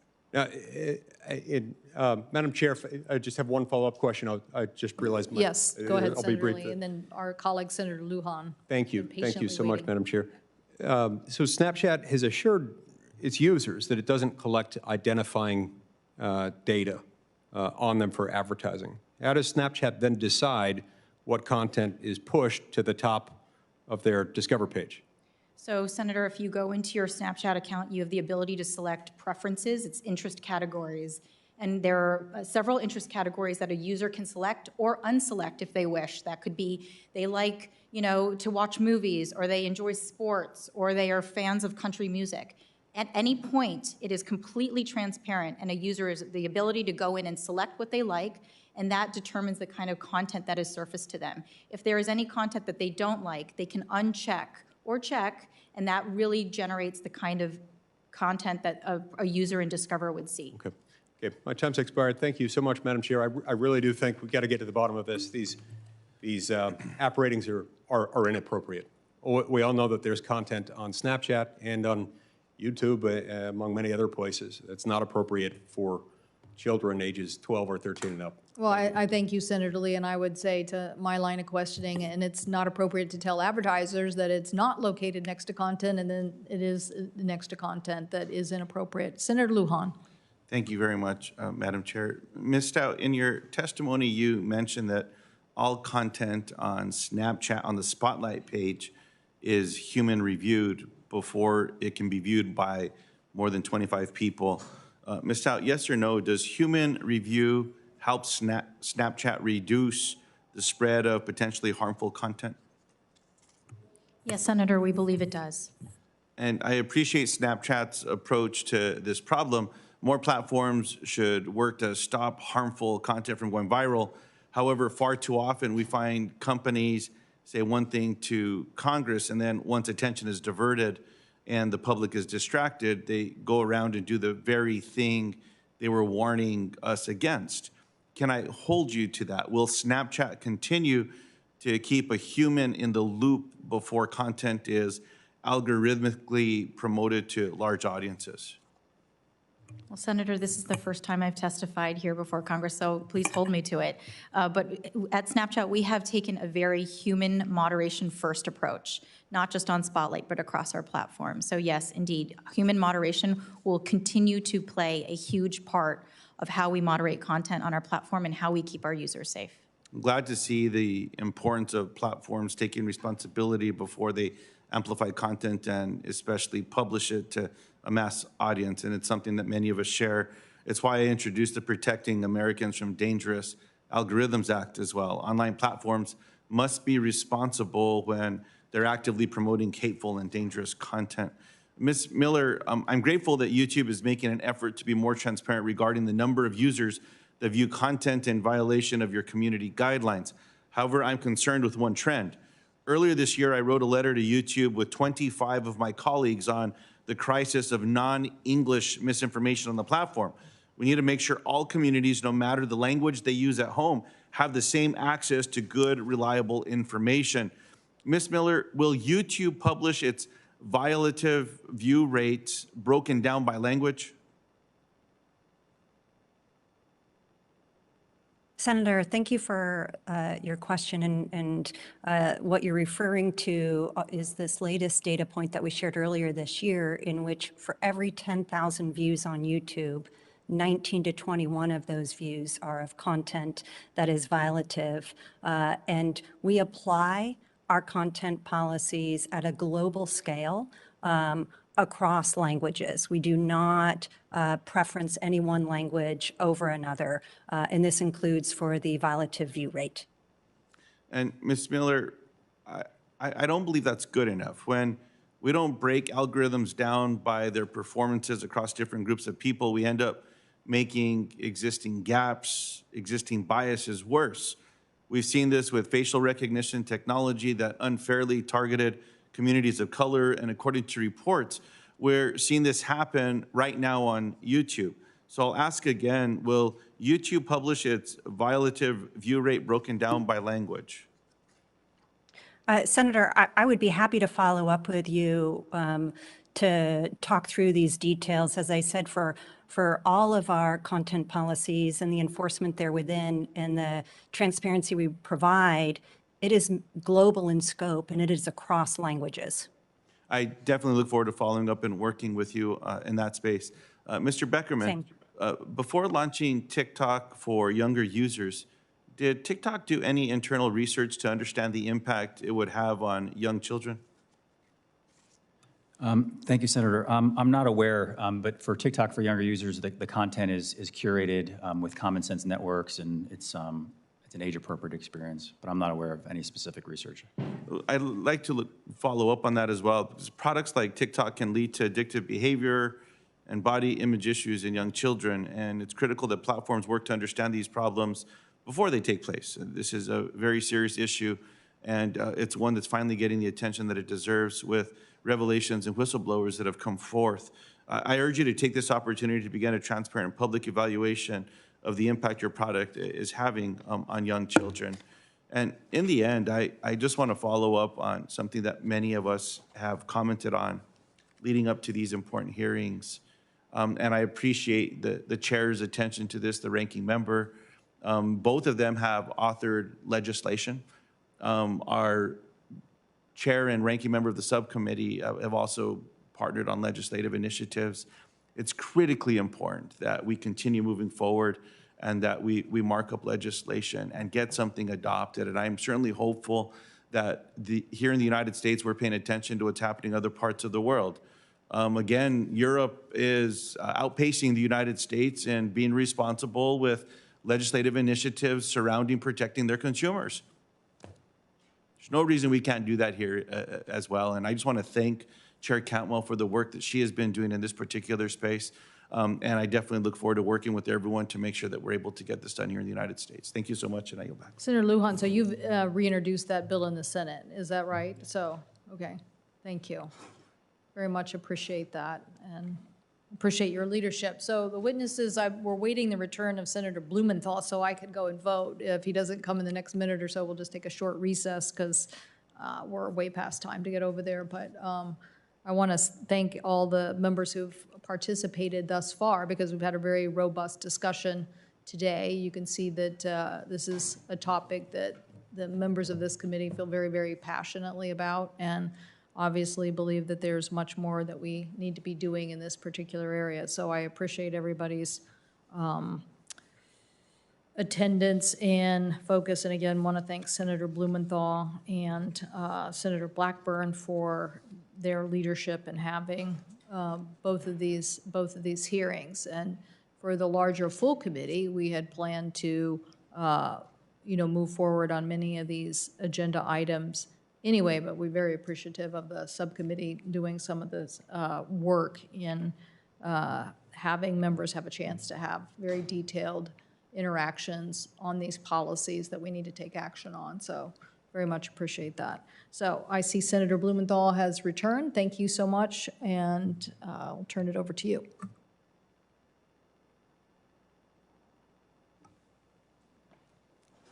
Thank you, Chairman Cantwell, and thanks for your excellent work on this issue. I'd like to ask some additional questions on legislative proposals. One of the suggestions that Senator Klobuchar raised was legal responsibility and liability, which, as you know, is now precluded by Section 230. Let me ask each of you, would you support responsible measures like the Earn It Act, which I have proposed, to impose some legal responsibility and liability, cutting back on the immunity that Section 230 affords? Ms. Stout? Senator, we agree at Snapchat that there should be an update to the intermediary platform liability law, CDA 230. And in fact, the last time this body addressed a reform, which was for the SESTA FOSTA, Snapchat was a company that actively participated in that and helped draft legislation. So we would welcome another opportunity, Senator, to work with you on that. Thank you. Would you support the Earn It Act, which, as you know, Senator Graham and I have proposed, that imposes liability and affords victims the opportunity to take action against platforms that engage in child pornography and related abuses? Of course, Senator, we completely prohibit that kind of activity, that illegal activity, and we actively look for it. And when we find it, we remove it. If you would allow me to get back to you, it's been a while since I've looked at the Earn It Act. I do recall when you and Senator Graham introduced it, but I believe that the spirit of your legislation is something we'd very much support. Well, you had the opportunity before to say whether you supported it. So far, you haven't. Will you commit to supporting it? Senator, again, my memory is failing me a little bit, but I do believe that the provisions in the Earn It Act were many of the provisions that we supported. So I'd be happy to come back with a more specific answer for you. Mr. Beckerman. Thank you, Senator. We do agree that there needs to be a higher degree of accountability and responsibility for platforms, particularly as it relates to content moderation, that needs to be done in a way that allows all platforms to moderate in an appropriate and aggressive way to make sure that the kinds of content that none of us want to see on the internet or on any of our platforms is able to be removed. Do you support changes in Section 230 to impose liability? There absolutely can and should be changes, but again, in a way that would allow companies like ours that are good actors, that are aggressively moderating our platform in a way that we think is responsible to be able to continue to do so. Will you support the Earn It Act? We'd be happy. Again, we agree with the spirit of it. We'd be happy to work with you and your staff on that bill. Well, the bill, again, was reported unanimously out of the Judiciary Committee during the last session. It hasn't changed significantly. Did you support it then? I think the concern would be unintended consequences that would lead to hampering companies' ability to remove and police violative content on platforms. Is that a yes or a no? It's a maybe. Well, so far we have two maybes. Ms. Miller? Senator, I'm aware of a number of proposals regarding potential updates to 230, and me and my team, as well as the other teams across Google, have been involved in the conversations regarding these various proposals.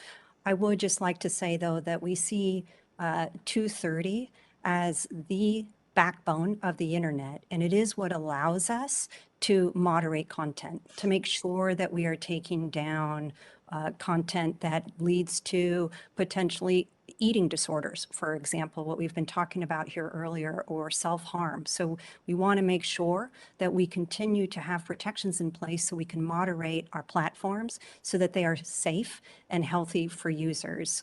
I am aware of the Earn It Act, and I know again that our staffs have been speaking, but I understand, I think there's still ongoing discussions regarding some portions of the proposal. But we also very much appreciate and understand the rationale as to why this was introduced, particularly around the area of child safety. Well, again, is that a yes or a no? Do you support it? We support the goals of the Earn It Act, but there are some details that I think are still being discussed. Well, you know, as Senator Markey has said, this is the talk that we've seen again and again and again and again. We support the goals, but that's meaningless unless you support the legislation. And it took a fight, literally bare knuckle fight, to get through legislation that made an exception under SESTA for liability on human trafficking. Just one small piece of reform. And I joined in the frustration felt by many of my colleagues that good intentions, support for goals, endorsement of purposes is no substitute for actual endorsement. I would ask that each and every one of you support the Earn It Act, but also other specific measures that will provide for legal responsibility. And I think I know what Ms. Miller means by the claim that Section 230 provides a backbone, but it's a backbone without any real spine right now, because all it does is afford virtually limitless immunity to the internet and to the companies that are here. I'm going to interrupt my second round and call on Senator Cruz. Thank you, Mr. Chairman. Mr. Beckerman, thank you for being here today. I understand this is the first time that TikTok is testifying before Congress, and I appreciate you making the company available to finally answer some questions. In your testimony, you talked about all the things you say TikTok is doing to protect kids online, and that's great. But I want to discuss the broader issue here, which is the control the Chinese Communist Party has over TikTok. Its parent company, ByteDance, and its sister companies like Beijing ByteDance Technology. Now, TikTok has stated repeatedly that it doesn't share the data it collects from Americans with the Chinese Communist Party, and that it wouldn't do so if asked. It has also stated that, with regards to data collected on and from Americans, that data is stored in Virginia with a backup in Singapore. But these denials may in fact be misleading. A quick look at TikTok's privacy policy, in fact, just last night, shows there's a lot more than meets the eyes. For example, in the, quote, how we share your information section, one blurb reads, quote, we may share all of the information we collect with a parent, subsidiary, or other affiliate of our corporate group. Interestingly, in June of this year, the privacy policy was updated to state that TikTok, quote, may collect biometric identifiers and biometric information as defined under U.S. laws, such as face prints and voice prints. Mr. Beckerman, does TikTok consider ByteDance, the parent company of TikTok, which is headquartered in Beijing, to be a part of TikTok's, quote, corporate group, as that term is used in your privacy policy? Thank you, Senator. This is an important question. I'd just like to take an opportunity first to clear up misconceptions around some of the accusations that have been leveled against the company. I would like to point to independent research. I understand that trust needs to be earned. Mr. Beckerman, I get you may have broader points you want to make. My question is simple and straightforward.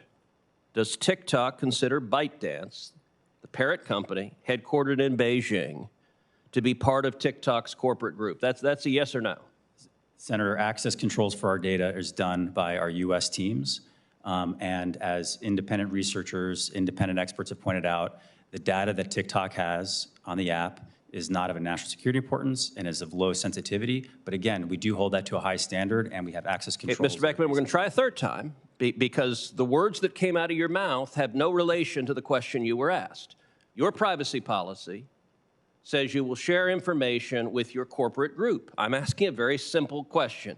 Is ByteDance, your parent company, headquartered in Beijing, part of your corporate group? Yes or no, as you use the term in your privacy policy?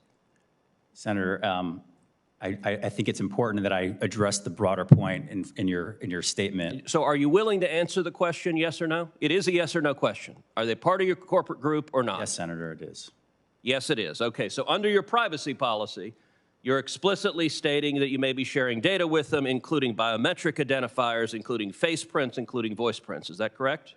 No, Senator. In the privacy policy, it says that if we are to collect biometric information, which we do not collect biometric data to identify Americans, we would provide consent and opportunity for consent first. But you also say we may share all of the information we collect with a parent subsidiary or other affiliate of our corporate group, which means with ByteDance headquartered in Beijing, correct?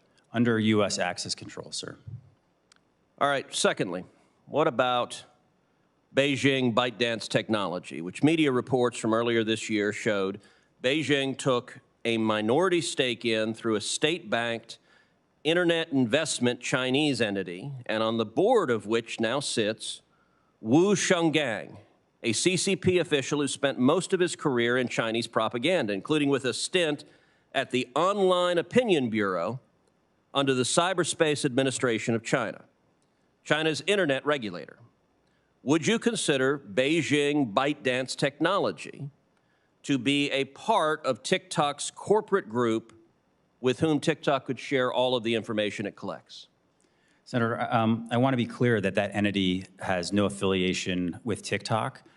It's based for domestic licenses of the business in China that is not affiliated or connected to TikTok. So, are you saying no, or yes or no, as to whether Beijing ByteDance technology is part of your corporate group? As the privacy policy defines it, it says we may share all of the information we collect with a parent, subsidiary, or other affiliate, and presumably that's where it would fall, other affiliate of our corporate group. Is Beijing ByteDance technology a, quote, other affiliate of your corporate group? Senator, I'm saying that entity deals with domestic businesses within China. It's not connected with TikTok. You're having a hard time. You're answering questions I'm not asking. Again, it's a yes, no. Is Beijing ByteDance technology a, quote, other affiliate of your corporate group as your own privacy policy defines it? Senator, I'm just trying to be clear to answer your question. That entity is based in China for the Chinese business that is not affiliated or connected with TikTok. Okay. So that's twice you haven't answered. Last time you did it on the third time, so let's try it again. Again, it's a yes, no. The answer is the same, Senator. Which is? What I just said, that entity is... Okay. What you just said did not answer the question, so let me just repeat the question again. Is Beijing ByteDance technology a, quote, other affiliate of our corporate group as your privacy policy defines it? Yes or no? Senator, as I stated, that entity does not have any relation to the TikTok entity. So I'll point out it took 3 questions to get you to answer about your parent. You finally answered yes, that you can share all your information with your parent company based in Beijing. I've asked you 3 times about this sister company that is obviously another affiliate. You've refused 3 times. That may be revealing, often as Sherlock Holmes observed about the dogs that do not bark, it may be revealing that the Chinese propaganda minister that is serving on your sister company and who's been in the business of online propaganda, you're refusing to answer whether they fall under your privacy policy. That reveals, I think, a great deal, unfortunately. Senator, with all due respect, I'm just trying to be accurate here. There's a lot of accusations that are just not true, and I want to make sure that it's clear. Okay, I'm going to give you one more chance, and my time is over. But look, in baseball, 3 strikes, you're out. Tonight, the Astros are going to begin winning the World Series. Let's see if a 4th strike, you could actually answer the question. And it's a simple yes, no. Is Beijing ByteDance technology a, quote, other affiliate of our corporate group as your privacy policy defines that term? Senator, as I pointed out before, my answer is the same. Yes or no? You didn't answer. Senator, I appreciate you're trying with gotcha questions. It's not a gotcha question. I'm asking about your policy. I'm just trying to be truthful and accurate about the Are you willing to answer this question, yes or no? Senator, I answered the question. You have not answered the question. Is it another affiliate, yes or no? Senator, I stated a number of times that entity is a domestic entity within China for licenses there. And apples are red. You stated something that is not the question I asked. Is it another affiliate as defined under your privacy policy, yes or no? Senator, I You're answered. here under oath. Are you going to answer the questions? I answered the question. It is or not- were you it is not instructed affiliate- not to answer this question? No, Senator, I'm just, So you're just not refusing to answer it because you don't want to? Senator, it is not affiliated with TikTok. That's your question, and that is the answer. So your answer, I want to be clear because you're under oath. Your answer is that Beijing ByteDance Technology is not a, quote, other affiliate of our corporate group, as your privacy policy uses that term. This is a legal question with consequence. Senator, I understand the question. As I pointed out, TikTok is not available in China. That is an entity that is for purposes of a license of a business in China that is not affiliated with TikTok. So for the record, you're refusing to answer the question. I believe I answered your question, Senator. Yes or no? Tell me which one it is. Just give me one word, yes or no. Senator, I answered the question. You're not willing to say yes or no. It was not a yes or no question. I want to be precise. Okay, I want to be. Is this company another affiliate as defined in your privacy policy? That is binary. There's not a maybe. It's yes or no. Senator, the way I answered, I'm not aware that that is the answer to the question. Okay, so you're refusing to answer the question. That does not give this committee any confidence that TikTok is doing anything other than participating in Chinese propaganda and espionage on American Senator, children. that's not accurate. And again, I would point you to If it were not accurate, you would answer the questions, and you have dodged the questions more than any witness I have seen in my 9 years serving in the Senate. That is saying something, because witnesses often try to dodge questions, but you answer non sequiturs and refuse to answer very simple questions. That, in my experience, when a witness does that, it is because they are hiding something. Senator Moran. Mr. Chairman, thank you very much. Let me turn to Ms. Stout and ask a question about data privacy. So Senator Blumenthal and many others have been working on a consumer data privacy bill now for the last several years. I have introduced a bill that includes an appropriately scaled right for consumers to correct and to erase data that is collected or processed by covered entities, including social media companies.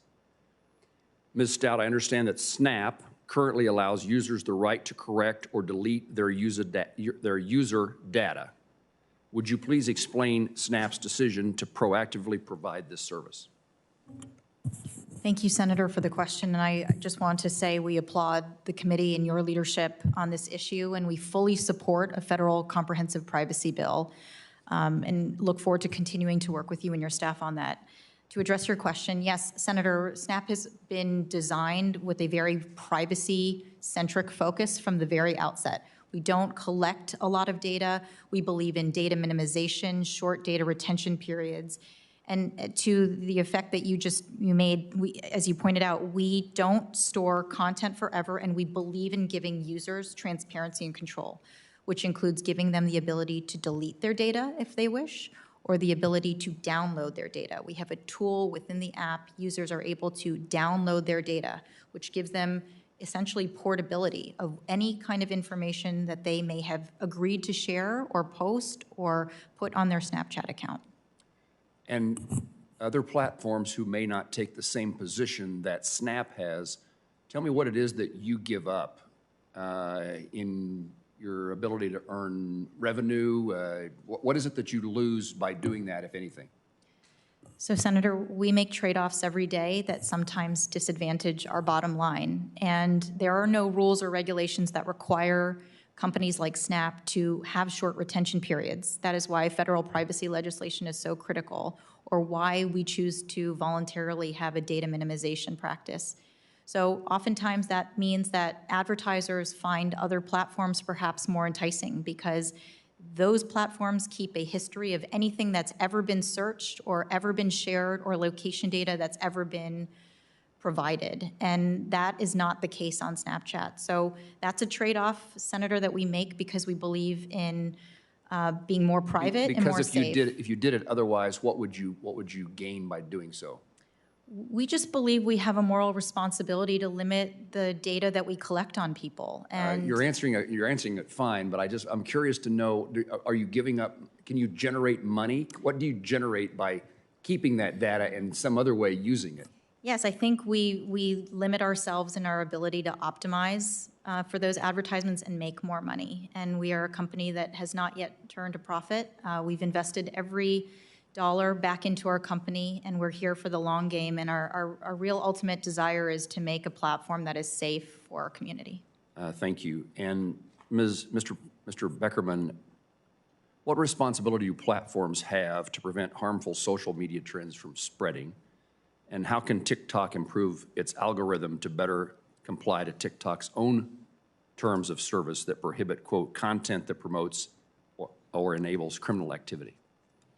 Thank you, Senator. We do have a responsibility to moderate our platform along with our community guidelines and do that in a transparent way. Where does that responsibility come from?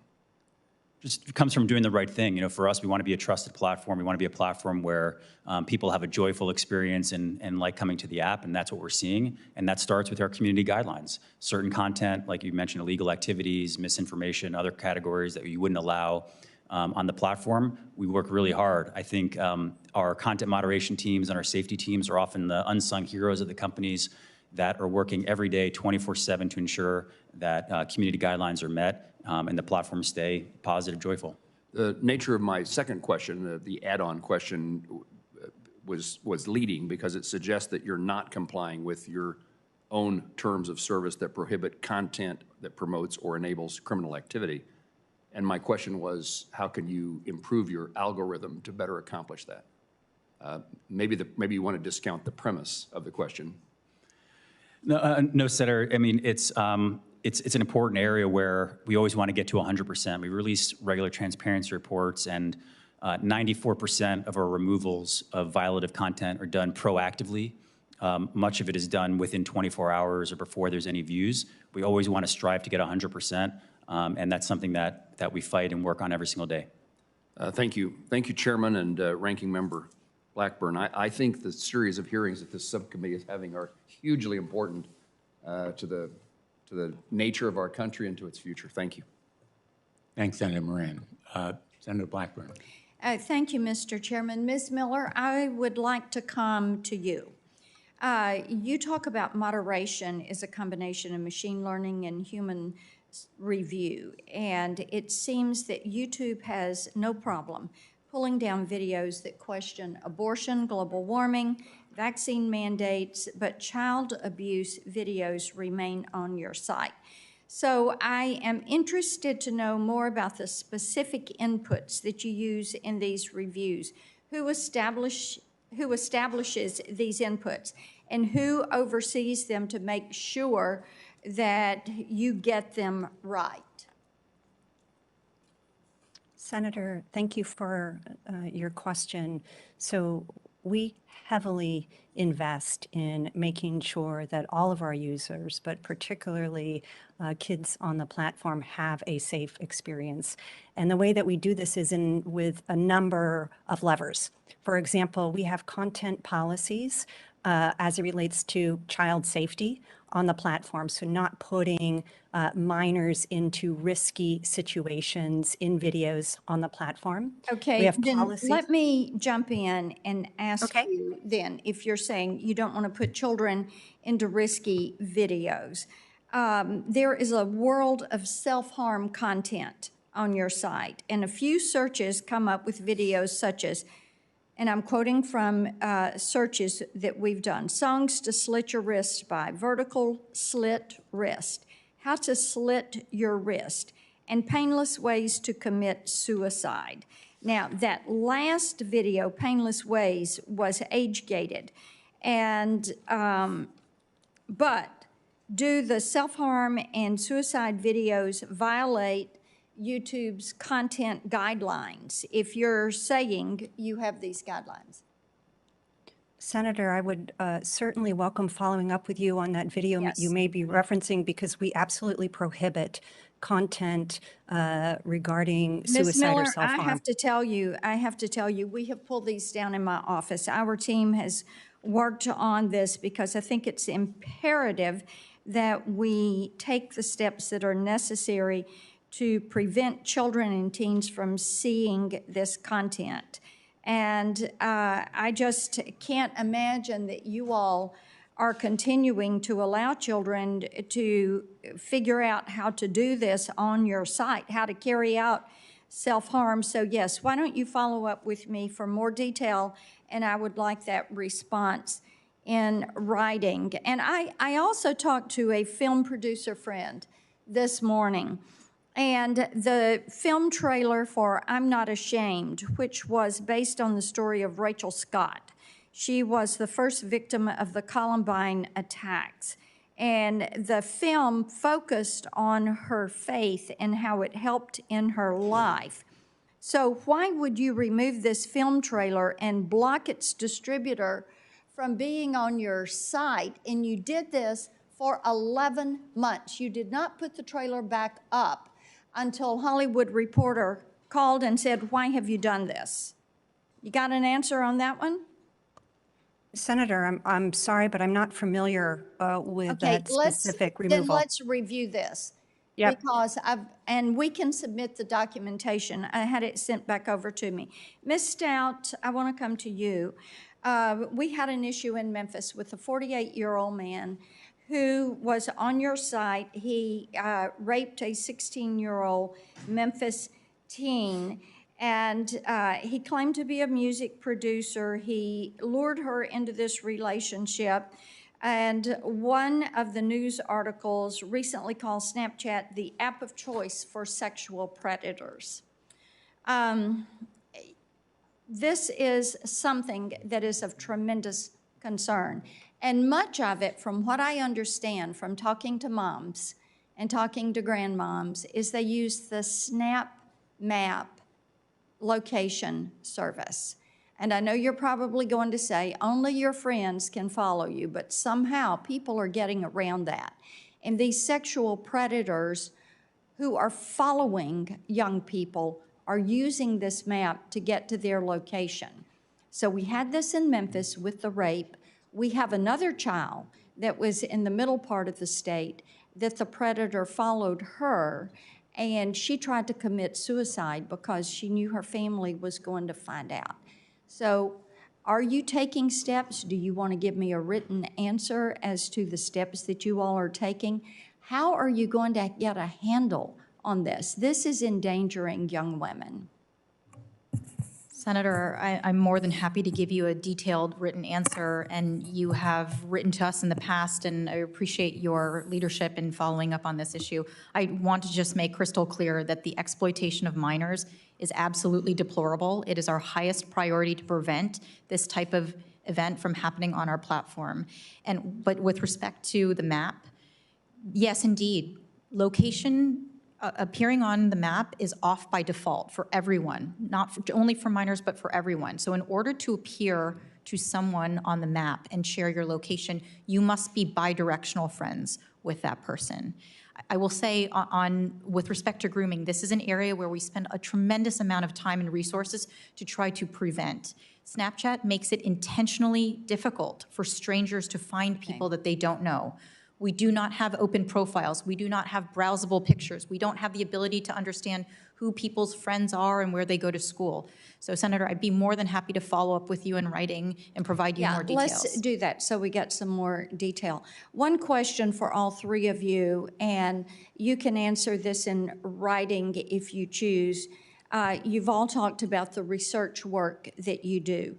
Do you get parental consent when you are doing research on children, and can you provide us a copy of the parental consent form? We asked Facebook for this, and they punted the question repeatedly. And Ms. Miller, I think you need to provide the committee clarity. You said that you all had never spoken out against online privacy. I think the chairman and I may question that a little bit. So my question to you, and you can come back to us with a little bit more depth on this. Did you fight it as a part of the Internet Association as they were fighting privacy on your behalf?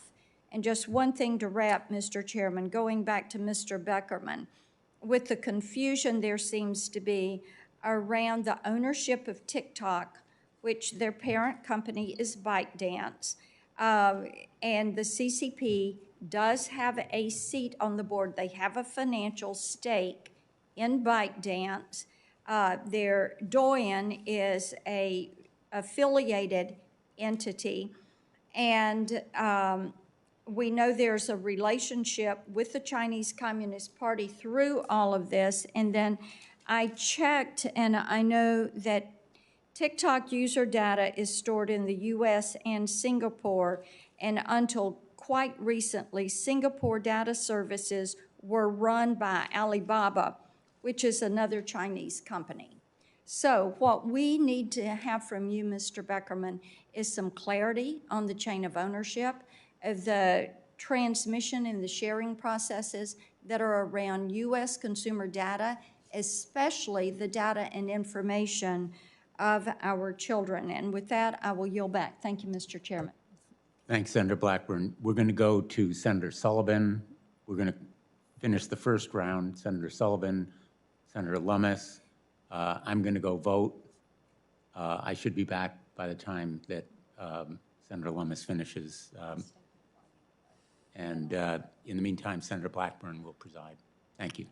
Thank you, Mr. Chairman. And Mr. Beckerman, I know there's been a lot of questions, which I certainly have concerns about sharing data with the Chinese Communist Party, given the ownership or at least board influence. Senator Blackburn was just talking about that. I know Senator Cruz raised the issues. I want to raise a related issue. It's what I refer to as kowtow capitalism. Kowtow capitalism. And I think that you guys are exhibit A of kowtow capitalism. What is kowtow capitalism?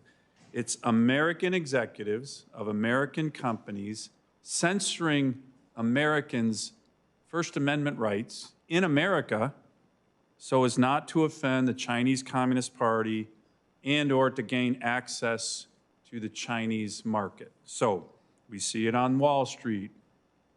We see it in the movie studios. We see it with the NBA. So let me ask a couple questions related to that. Could a TikTok user could put up a video that criticizes the chairman of this committee, the ranking member, any senator, President Biden, former President Trump, couldn't they? Is that, I mean, not like some horrible violent suggestion or anything, but just a criticism of a elected official. Yes, Senator. Is that common? Is it, actually, TikTok really isn't the place for politics. We don't allow political ads, and so political content is not typically what people come to. You don't ever have like funny... It wouldn't be a violation, yeah, it wouldn't be a violation of our community guidelines as long as it's not mis or disinformation or something hateful, then that would be allowed. Good, that's good, that's free speech. Yep. I would hope you would answer that way. Could a TikTok user put up a video criticizing Xi Jinping? I know he's sensitive, for example, of being compared to Winnie the Pooh. Could a TikTok user put up videos that kind of make fun of him, maybe with references to Winnie the Pooh? I don't know why he doesn't like Winnie the Pooh, but for some reason you can't put Winnie the Pooh up anywhere in China. Can a TikTok user do that? Yes, Senator. Really? Senator, yeah, our community guidelines are done for the United States market by our team in California, and our moderators are done here, and that wouldn't be a violation of our community guidelines. Okay, so what about in 2019, you admitted to censoring videos mentioning Tibetan independence. Can a TikTok user mention Tibetan independence? Yes, Senator. So what happened in 2019 when you guys admitted to censoring a video related to that? I'm not familiar with that incident, but I can assure you that that would not be a violation of our community guidelines and would be allowed on our platform. Okay, what about, I think there was a TikTok public policy director in 2020 admitted that TikTok had previously censored content that was critical of the CCP in regard to forced labor with regard to Uyghur Muslims. Is that true? That's incorrect. I mean, that would not be a violation of our community guidelines. That content would be permitted. Okay, so you're saying that your videos have never been censored by the Chinese Communist Party on any matter? These are, I'm just reading from this, maybe these are all wrong. No, I can assure you that our content moderation teams are led by Americans. Our moderation guidelines are public and transparent, and content that's critical of any government, frankly, as long as it meets our community guidelines, not mis and disinformation or hateful speech or something like that would be allowed. And I would encourage you to search for a number of the examples that you mentioned today on TikTok, and I'm sure you could find. So the examples. Tibetan independence and the Uyghur Muslim forced labor issues were not censored? I have wrong information on that. They're not currently censored. Were they previously censored by anyone at TikTok? I'm reading here 2019, 2020, you admitted, somebody in TikTok admitted doing that. So that didn't happen? I'm not aware of that. I can say that's not a violation of our guidelines now, and that's not how we moderate content. Okay. Well, listen, Madam Chair, or Mr. Chairman, and the ranking member, I do think this issue of kowtow capitalism, where American companies are censoring Americans, we're seeing it all the time, is an issue that this committee should be looking at, because the Chinese Communist Party, of course, can crush freedom of speech in their own country, but they shouldn't be able to crush it in this country. And Mr. Beckerman, I'm glad that you're denying any of this. I look forward to seeing videos somewhere, somehow on TikTok that are critical of the Chinese Communist Party. I'm not really holding my breath, but maybe it's true. Maybe ByteDance and the CCP board members are fine with videos criticizing President Xi Jinping and other members of the Communist Party. So you're saying that's totally fine and completely acceptable policy for TikTok users? Yes, Senator, and just to be perfectly clear, there's not involvement from the Chinese Communist Party in moderation of TikTok, and it's all done by Americans from within the United States. Great, thank you. Thank you. Thank you, Mr. Sullivan, and I will let you, we are going to continue looking at these issues of the Chinese Communist Party's influence into U.S. companies and into technology and the silencing and censoring of free speech of U.S. citizens online. Great. So It's a really thank you for the important line issue. I of appreciate question. that. Yes, Thank it you. is. Senator Lummis, you're recognized. Thank you, Madam Chairman, and I'm going to start directly with questions, and if I have any time left, I'd like to read a statement into the record. But I'll start with a question for Ms. Miller. YouTube has implemented several features, such as autoplay, that have been proven to make the platform difficult to stop using. What mechanisms has YouTube employed to ensure that children specifically have tools to counteract these design decisions? And do you believe those controls are sufficient? Senator, thank you for your question. Autoplay is default off on YouTube Kids, as well as in Supervised Experiences on YouTube Main. So we have set those to default off. We do allow, if the default is changed to allow for autoplay, for example, if a family is in a car and they would like to have the parents have decided they want autoplay to continue, but we have set it to default off. And do you believe that's sufficient? I think it's one of a number of tools that are important to make sure that kids have a healthy and safe experience on the platform. Another is that we do not deliver targeted advertising on YouTube Kids. Another is that we age gate content to make sure that minors do not see age inappropriate material. So it's only with a number of tools and protocols in place do we think that we are meeting the bar we've set for ourselves, that parents expect of us, experts in the field such as child development advise us on to make sure, again, that kids are having a safe experience on the platform. Thank you. Mr. Beckerman, after my staff reviewed your privacy policy, I want to list some of the items that TikTok will automatically collect from one of its users. That person's location, the device model of your phone, their browsing history outside and inside of TikTok, content of all messages sent on TikTok, their IP address, their biometric identifying information, and information from their phones, such as keystroke patterns and other apps. Do you believe this sort of mass data collection is necessary to deliver a high-quality experience to your users? Senator, thank you for that question. Some of those items that you listed off are things that we're not currently collecting, and we state in the privacy policy that if we were to, we would notify users and get their consent. And which of those that I named have that condition? Yeah, as it relates to biometric, I didn't write down every single thing. I'd be happy to go through it with you and your team on that. Perfect. We will follow up with you. My question is, regardless of which ones require consent of those I mentioned, why should any member of this committee feel comfortable with the vast amounts of data your company is collecting on our children, especially since TikTok has a relationship to the Chinese Communist Party? Senator, first off, as it relates to data, TikTok actually collects less in many categories than many of our peers.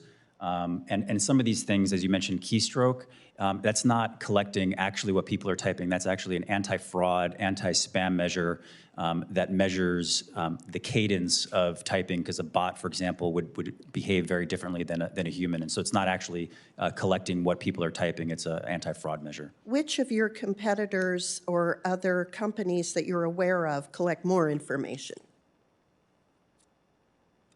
I probably would point to Facebook and Instagram, for example. Well, I'll ask the same questions of them. Thank you. This for all our witnesses. Are your platforms specifically designed to keep users engaged as long as possible? You want to start, Mr. Beckerman? Senator, we want to make sure that people are having an entertaining experience, like TV or movies.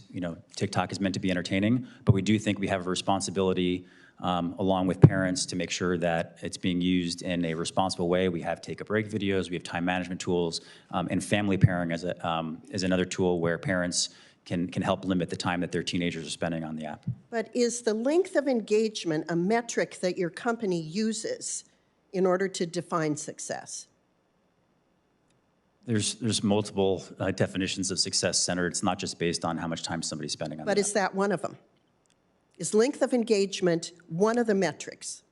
I think overall engagement is more important than the amount of time that's being spent. But is it one of the metrics? It's a metric that I think many platforms check on how much time people are spending on the app. Thank you. Ms. Stout, same question. Are your platforms designed to keep users engaged as long as possible? So, Senator, when you open up Snapchat, you don't open up Snapchat to a feed of other people's content designed to keep you consuming more and more content. You open up Snapchat to a blank camera, which is a blank canvas. It's a place where users come to talk to their friends in videos and in pictures. But is it a metric that the company incorporates into your definitions of success? I believe we see success as if the platform is facilitating real live conversations and connections with friends. Snapchat is a place where friends come to talk to each other. But is it a metric? My question is, do you measure success in any way, shape, or form by how long people stay on your site? Is that one of multiple driving measures of success? I think the way I can answer that question is it is one of many metrics. Okay, thanks. Ms. Miller, same question. Are your platforms designed to keep users engaged as long as possible? Senator, our platforms are designed to allow users to search and discover all types of content. It is intended for them to have an enjoyable experience. I get it, but I'm asking, is this one of the metrics by which you define success? Senator, we have a number of digital well-being tools designed But is this one of the metrics? Is it one of them? I mean, there could be numerous metrics, but is this one of them? Yeah, to the specific question that you're asking, we do look at, for example, if a video was watched through its entirety.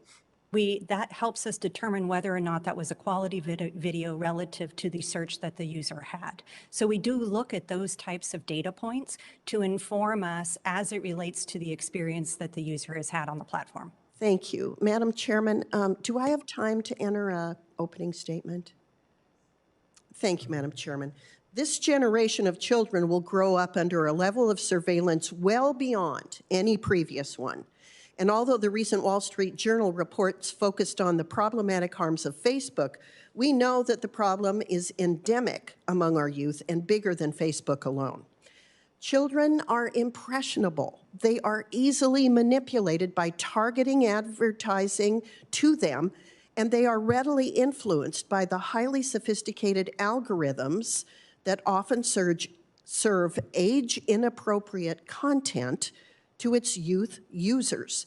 These invisible algorithms continuously nudge our children in different directions, which can impact their development without their knowledge and without their parents' knowledge. These algorithms on these platforms were designed with adults in mind, not children. Only a tiny fraction of children understand the harm that can come from sharing sensitive information, pictures, or opinions that become part of their digital permanent record. But what is most alarming is that none of them can fully understand how the content fed to them by algorithms will shape their worldview during these formative years. So more must be done to promote responsible social media use. We must educate parents on how to teach their children to avoid the pitfalls of using these platforms. And more importantly, we must hold these platforms accountable for the effects that their design decisions have on our children. Mr. Chairman, thank you for the opportunity to add that opening statement to the record, and thank you for your indulgence. I yield back. Thank you, and thank you for your leadership on these issues and your very insightful questions. We do have to protect kids in our country. You just put your finger on it. So let me ask this, just following up on Senator Lummis and Senator Blumenthal, everyone on the panel here today. These kids are constantly posting content, and their data is being tracked, stored, and monetized. But we know that young users lack the cognitive ability to grasp that their posts are going to live online forever. To each of our witnesses, do you agree that Congress should give children and teens, but more importantly, their parents, their ability, the right to erase their online data? Mr. Beckerman. Yes, Senator. Ms. Stout. Yes, we do, Senator, but I would say that content on Snapchat does not appear permanently. And again, I appreciate that. And to you, Ms. Miller. Yes, Senator, and users have the ability to delete their information as well as having auto-delete tools. So they should have the right to delete it. Do you agree with that, Ms. Miller? Yes, Senator. Okay, great. Today, apps collect troves of information about kids that have nothing to do with the app's service. For example, one gaming app that allows children to race cartoon cars with animal drivers has reportedly amassed huge amounts of kids' data unrelated to the app's game, including location and browsing history. Why do apps gobble up as much information as they can about kids? Well, it's to make money. Congress, in my opinion, has to step in and prevent this harmful collection of data. Ms. Miller, do you agree that platforms should stop data collection that has nothing to do with fulfilling the app's service? Senator, we do limit the data that we collect, and this is particularly true, for example, on the YouTube Kids app. We limit the data collection to only rely on what is necessary to make sure that the platform runs. So do you agree that that should become a law, that all platforms have to do the same thing? Senator, I don't want to speak to whether or not it should become a law and or the details of any proposed legislation But at YouTube, we've not waited for a law to make sure that we have these I protections. appreciate that. I appreciate that. It's time to just make up your mind, you know, yes or no on legislation. We need to move. Mr. Beckerman. Yes, Senator, we do need legislation. I think we're overdue on very strong national privacy laws. Great. Ms. Stout. Yes, Senator, we absolutely collect less data, and it sounds as though collection of data that is irrelevant to the performance of the app does not appear to be within scope. Okay. Today, popular influencers peddle products online while they flaunt their lavish lifestyles to young users. Influencer marketing like videos of online child celebrities opening new toys, getting millions of views, but they're inherently manipulative to young kids who often cannot tell that they're really paid advertisements that their heroes are pushing, that the hero is getting a monetary kickback from. My bill with Senator Blumenthal, the KIDS Act, would ban this type of promotion of influencer marketing to kids.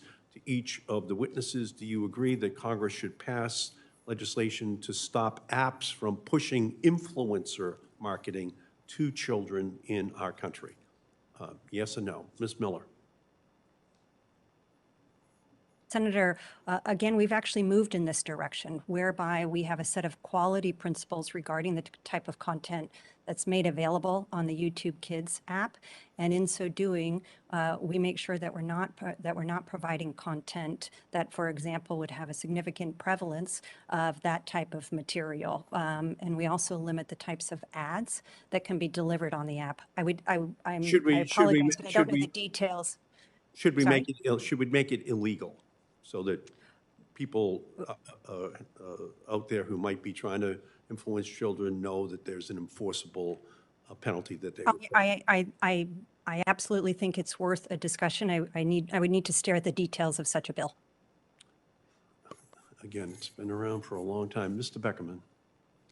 Yes, Senator, we already limit the kinds of advertisements that can be served to teens, but we do agree that there should be additional transparency and additional privacy laws passed.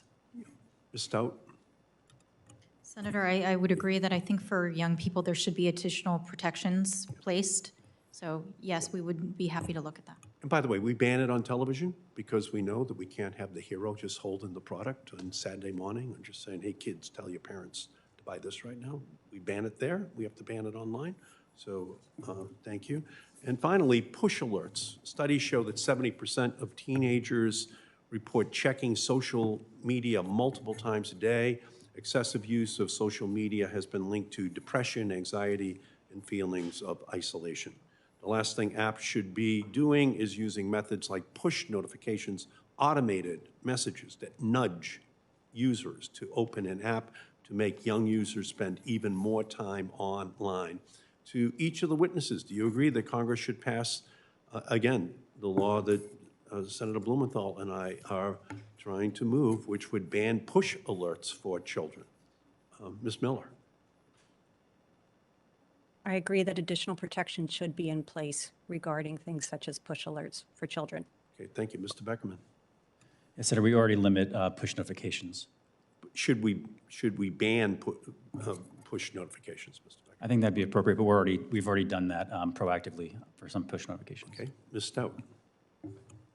Yes, Senator, Snapchat does not utilize push notifications or nudges, as the UK Age-Appropriate Design Code pointed out, but we would very much be in agreement with your legislation. Okay, thank you. Thank you, Mr. Chairman. Thanks, Senator Markey. I understand Senator Klobuchar has a few more questions, and while we're waiting for her, I have a few too. So appreciate your patience. Let me begin by acknowledging, and I think you would acknowledge as well, the reason that you made many of the changes that you have is the UK's child safety law, the age-appropriate design code. I think we need an American version of the British child safety law. And I want to ask about some of its provisions. Will you commit to supporting a child safety law that obligates companies to act in the best interests of children? It establishes, in effect, a duty of care that could be legally enforceable. Ms. Stout. Senator, we were very privileged to be able to work with the Information Commissioner's Office in the UK in their design of the age-appropriate design code. We, of course, comply with the code as it's come into force this year. And as I mentioned to Senator Markey, we're looking actively at that code to see how we could apply it outside of just the UK market and apply it to many of our other markets. So with respect to a child safety law that obligates companies to think about the protection and the safety of children, that's something that SNAP has already done without regulation, but of course would be happy to work with the committee. But the point is, and we would love to be in a world where we could rely on voluntary action by platforms like yourselves, but in effect, you've sacrificed that claim to voluntary action or reliance on your voluntary action. Whether it's Facebook or your companies in various ways, I think you have shown that we can't trust big tech to police itself. And so when you say we already do it, well, you may decide to do it, but there's no legal obligation that you do it, and there's no way to hold you accountable under current law. That's what we need to do. That's why I'm asking you about a law. I'm hoping that your answer is a yes, that you would support it as a duty of care that is a matter of law. You're nodding, and I hope that's a yes. Yes, Senator, and that was very much a part of my testimony in my opening statement, which because the time it takes regulation to be actually implemented, we don't believe that we should have to wait for that regulation. We're going to take the voluntary steps to best protect. Support it. Yes, Senator. Thank you. Mr. Beckerman. Yes, Senator, we've already voluntarily implemented much of the age-appropriate design code here in the United States. But I do agree with you that companies need to do more. And I was struck by your comments and your opening statement about a race to the top. And that is very much the approach that we're trying to take at TikTok, to do more, go above and beyond, and really be a place where it's seen that we're putting wellness of teens and safety of teens in particular ahead of other motives. So let me see if I can answer the question as I would if I were in your seat. Yes, we strongly and enthusiastically support that kind of child safety law. We're already doing more than we would need to do under the law. Yes, Senator, but, and additionally, I do think as it relates to age verification, it's something that should be included in measures like that and included in updates to COPPA, which are long overdue. Ms. Miller? Senator, I actually respectfully disagree that we only wait until we have legal obligations to put systems, practices, and protocols in place. For example, we rolled out YouTube Kids in 2015 to make sure that as kids were trying to be on the main platform, that we created a space that was particularly for them and their safety.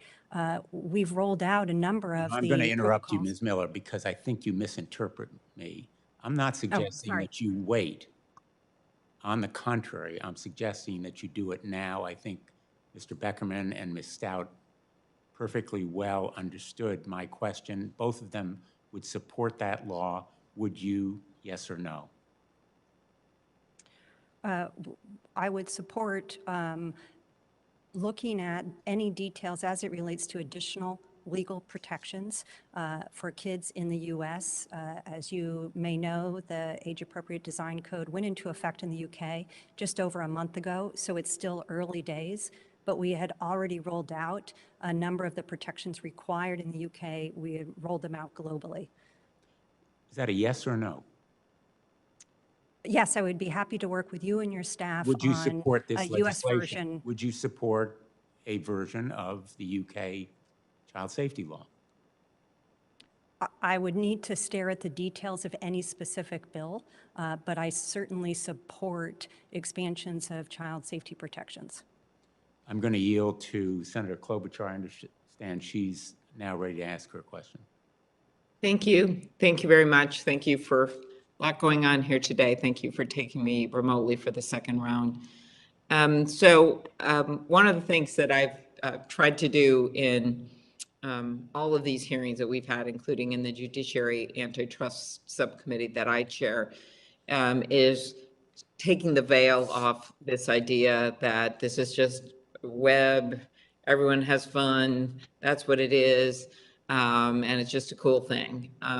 Some of that's true, but it's also a huge profit-making venture. And when you look at it that way, as the most successful and biggest companies the world has ever known in the big tech platforms in terms of money, then you have to start looking at it, wait a minute, why haven't we done anything about privacy law? Or why haven't we done anything on Senator Markey's children's law? Why haven't we put in place some rules about transparency on algorithms, or mostly, from my perspective, done anything about competition policy, which is a market approach to get alternatives. So I just start with this question, which I've asked many of the platforms, the larger platforms. Ms. Stout, Snap reported that its advertising revenue per user in North America for the second quarter of 2021 was $7.37. How much of Snap's revenue came from users under the age of 18? Senator, I don't have that information for you, but I'd be happy to take that back. Okay, Provide you very a good. response. I appreciate that. Yeah, I've been trying to get that from Facebook. Of course, just to give you a sense, Facebook's revenue per user from their own documents is $51 per user for the US per quarter, just to put it in some perspective.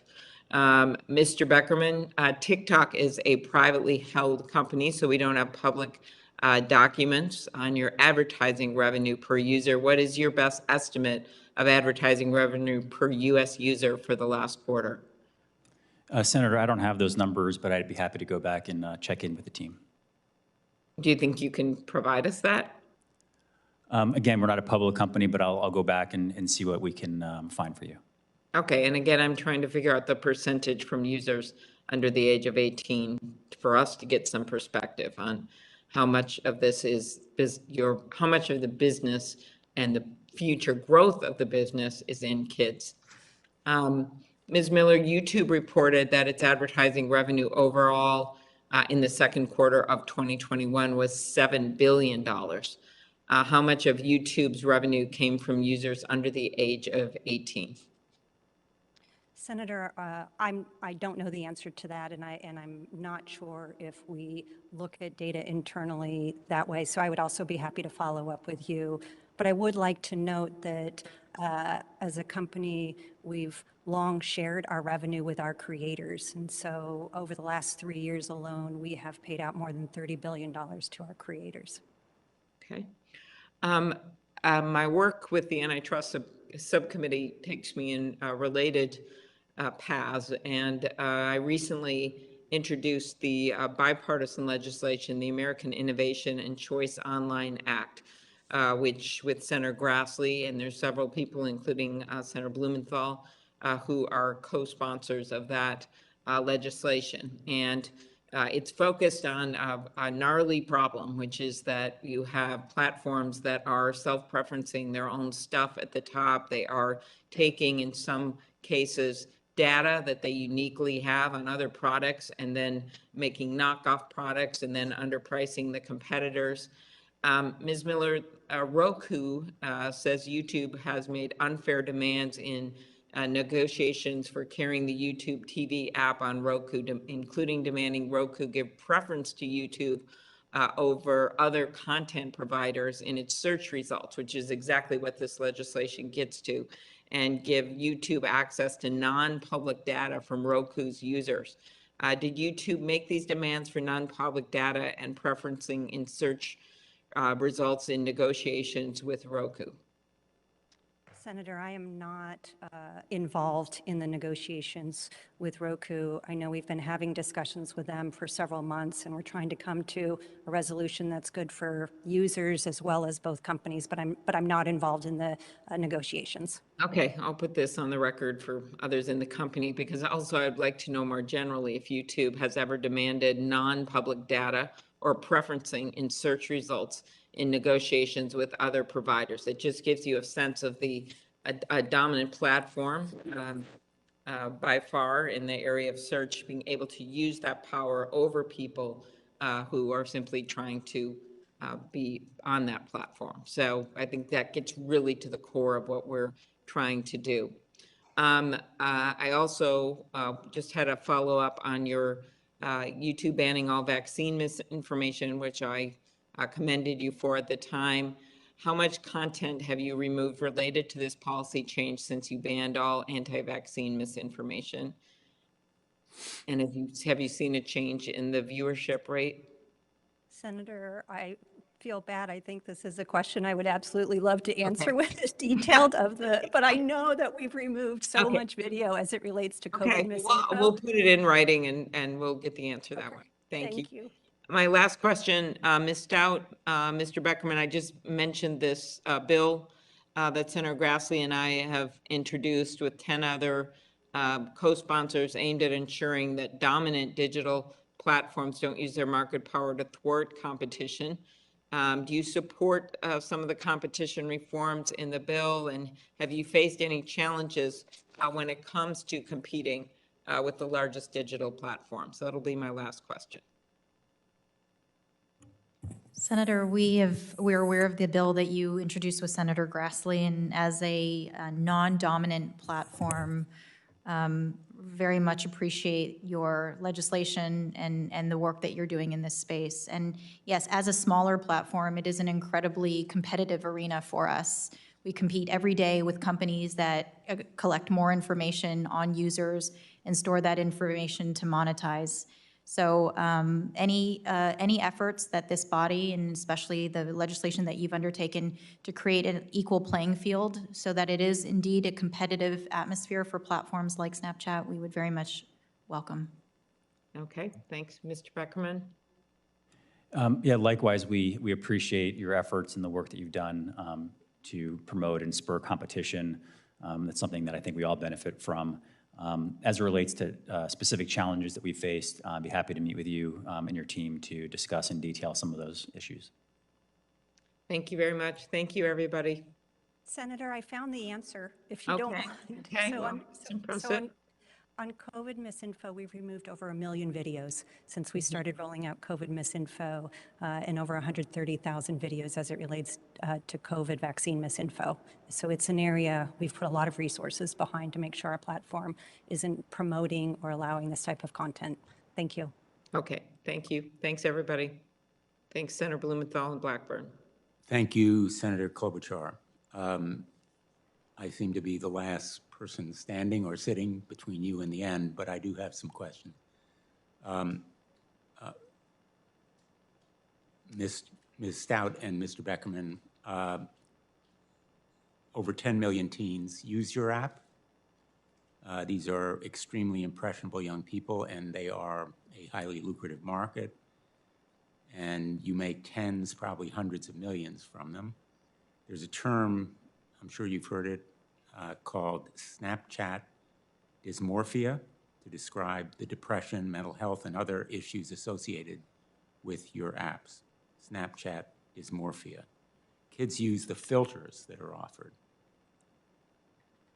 and create destructive, harmful expectations. The filter does. And you study the impact of these filters on teen mental health, I assume. Do you study the impact of these filters before you put them in front of kids?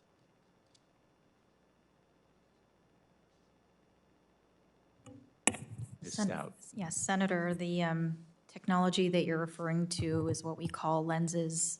And these lenses are augmented reality filters that we allow users who choose to use them to apply them over top of selfies.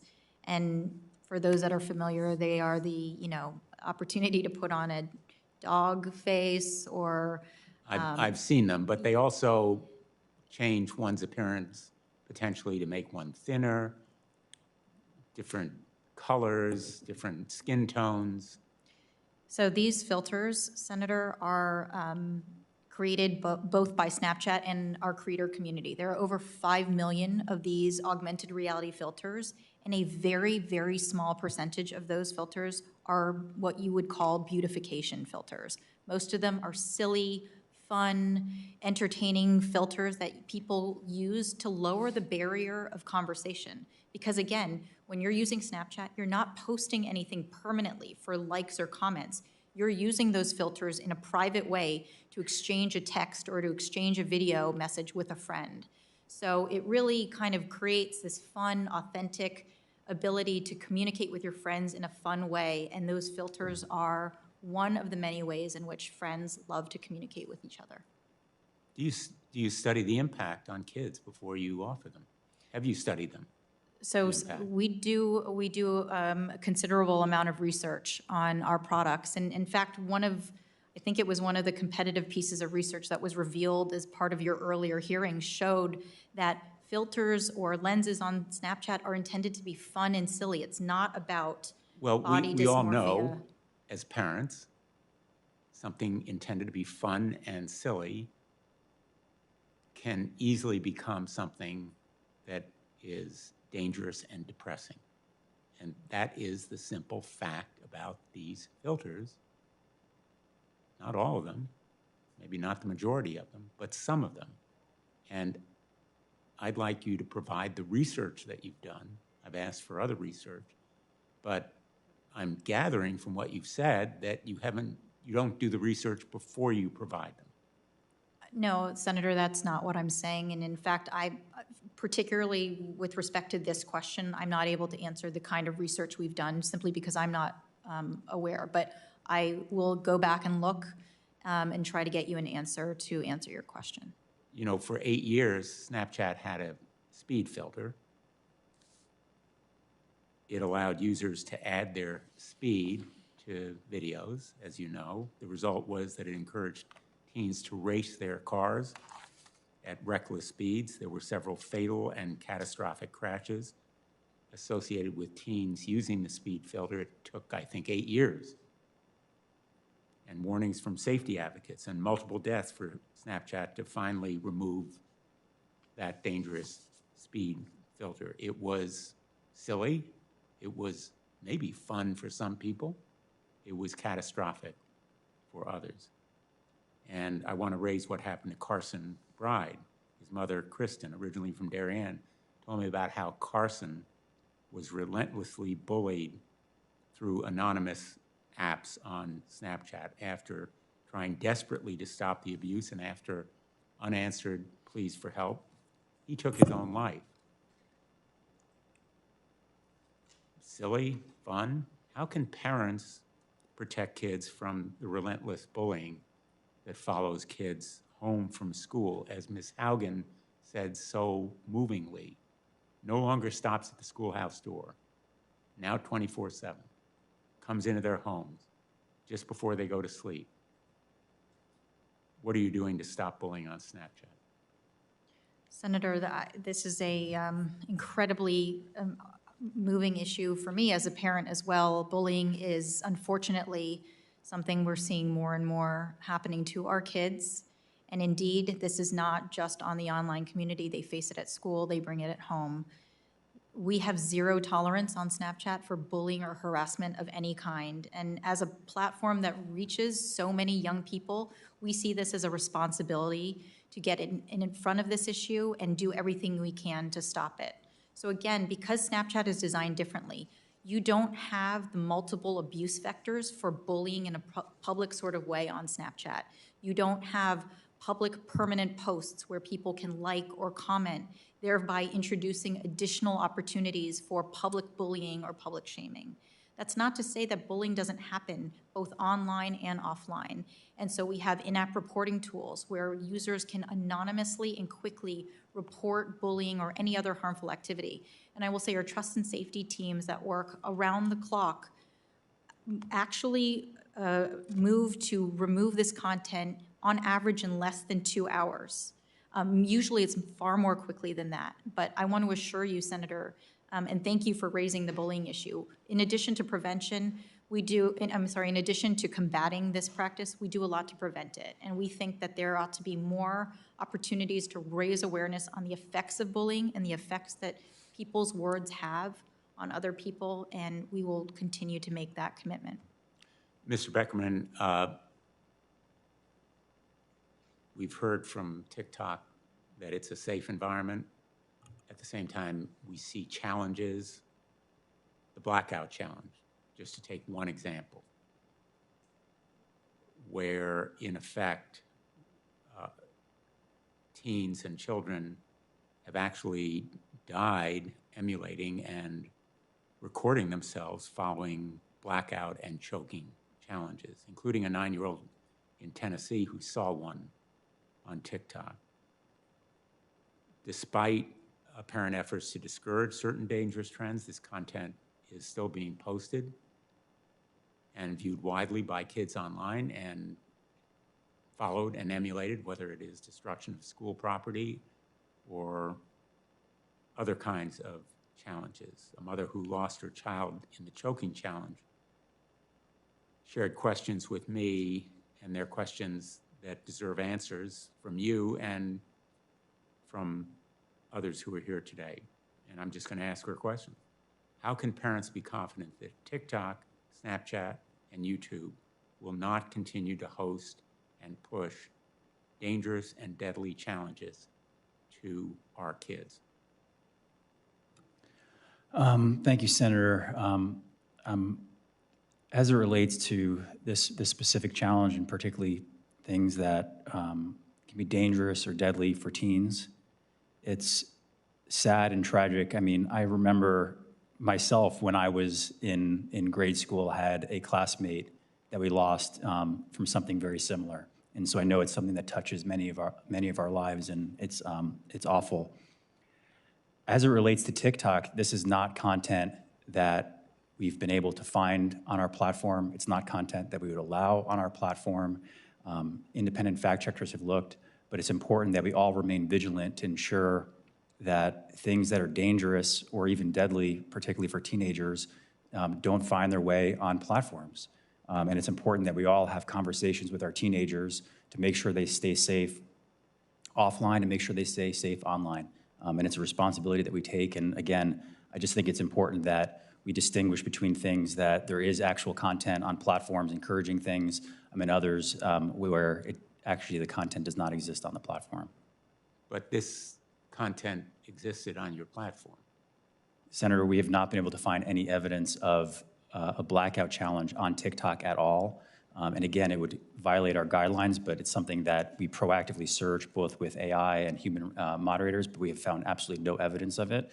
And it's something that we have conversations with parents and others all the time around things that could be dangerous. But it's important that we have conversations with our teens about this. And other challenges, you're saying none of them?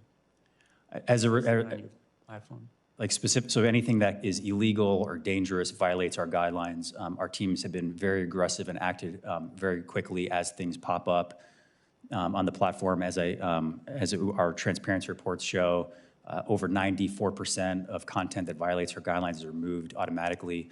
But dangerous challenges have no place on TikTok. I understand that you react by taking them down, but they existed for the time that they were there.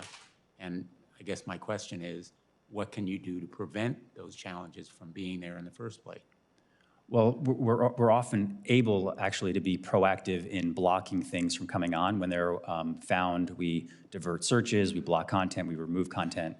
But unfortunately, something that we've seen recently are press reports about alleged challenges that when fact checkers like Snopes and other independent organizations look into it, they find out that these never existed on TikTok in the first place, and in fact were hoaxes that originated on other platforms. And so I think it's important of all of us, particularly parents and teachers and those that care about our young people, that we look at the facts and look to see what content actually exists rather than spreading rumors about alleged challenges.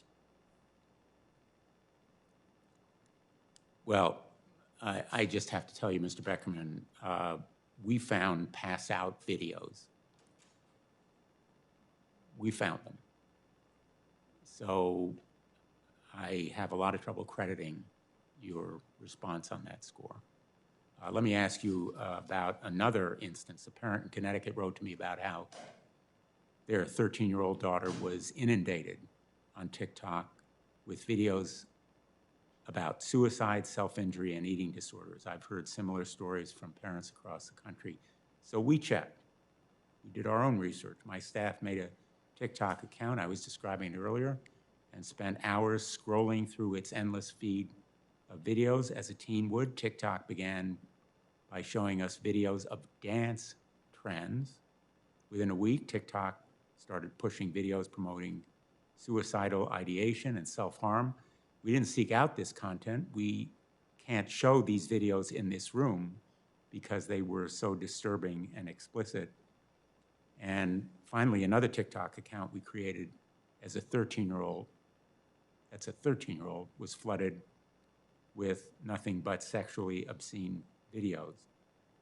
How do you explain to parents why TikTok is inundating their kids with these kinds of videos of suicide, self-injury, and eating disorders? This is stuff occurring in the real world.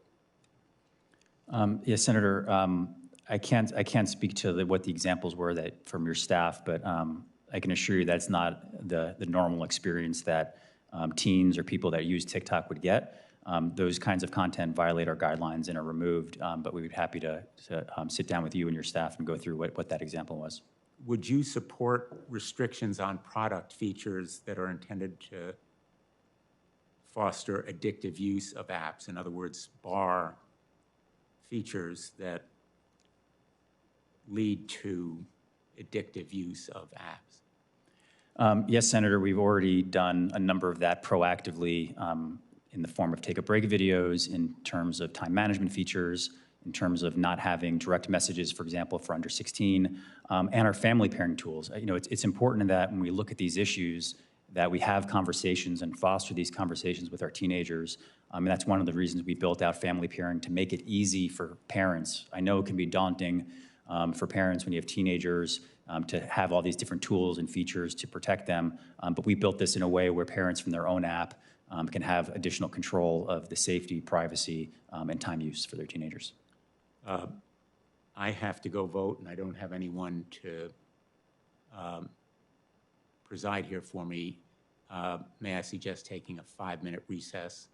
I'll have some final questions if you'd be willing to wait. Back, everyone. I was told that a couple of my colleagues wanted to come back and have an opportunity to question, but if they're not here within the next 5 minutes, they'll lose that opportunity. Thank you for your patience. I want to give you an opportunity to answer what I think is probably one of the paramount questions on the minds of most parents today. And that is, how are you different from Facebook? I mentioned at the very start of the hearing that you would try to differentiate yourself from Facebook. It's not enough to say we're different, but I want to give you the opportunity to tell parents why they should be less fearful and scared of Snapchat, TikTok, and YouTube. Ms. Stout. Senator, thank you for the opportunity. Again, I think it's very important to understand Snapchat is a very different platform. It was created by our founders to be an antidote to social media. Our founders saw very early on what traditional social media can do to your self-esteem, to your feeling that you have to perform or be perfect for the world at all times. And Snapchat was a decidedly different platform that was private, that was safe, where people could come and actually talk to the friends that they have in real life. You weren't being judged on your perfect posts. Your posts were intended to be ephemeral the way a real life conversation is ephemeral, and it really strengthens relationships. So for parents who may not be sure of Snapchat, I would tell them, get on Snapchat, understand what your kids are doing, and in fact, we're going to make it easier for parents through parental controls to understand how indeed their kids can be safe and private on Snapchat. These parental controls, which we'll be rolling out very soon, will help parents understand who their kids are talking to the most, what their children's privacy or location settings may be, and start a conversation with their parents, because this is a partnership. Parents and children ought to come together and talk about how to stay safe. Let me interrupt by saying, everything you've said is fine, but it is aspirational, or it will appear so to some parents. In other words, just like Facebook says, oh, we bring communities together. Nothing to see here that's bad. I understand your goals, and for a lot of people it may be so, but I'm giving you the opportunity to tell us how you protect kids in a way that Facebook doesn't. Yes, so it is not only aspirational, but it's something that we live and we practice every day. So in order to be friends with people on Snapchat, you have to be bi-directional friends. So there's no following, there's no not being invited into the conversations. These are two-way mutual friendships where people are able to speak to one another. Senator, an average 14-year-old on Snapchat only has 30 friends, and we don't try to push them to create more friends or make more connections with strangers. We want Snapchatters to be connected to the people they're connected to in real life. Mr. Beckerman? Thank you, Senator. So let me answer that in three ways. First, we put people first, and particularly as it relates to teens, we put their well-being first. As I outlined, and there's so many examples of things that we've done, we've made difficult policy and difficult product choices that put the well-being of teens first.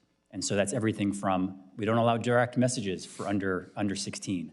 Under 16, their accounts are private. The way we've built out family controls. And so with our actions, look, trust, everybody can say trust us, but unless you're doing actions and putting those actions in place as we already have and we're constantly improving, we're not talking today about things that aspirationally we want to do. We're talking about things that we already have done and are continuing to build on. So that's one. Two, the approach of the company.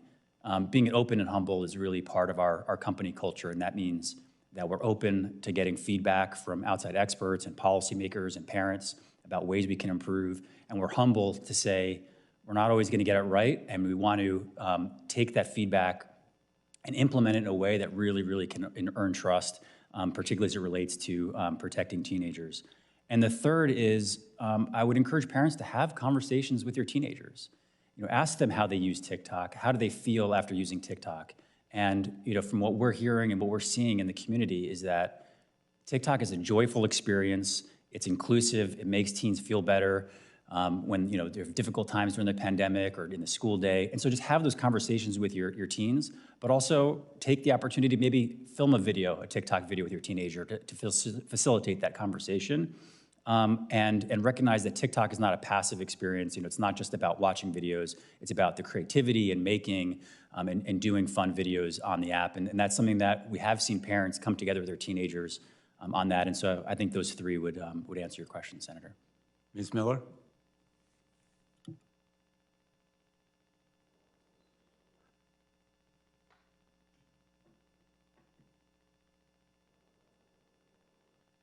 Prioritize profits over I think safety. we are, maybe you can start again. I think we missed the beginning of what you said. Oh, can you hear me now? Yep. Okay, sorry, Senator.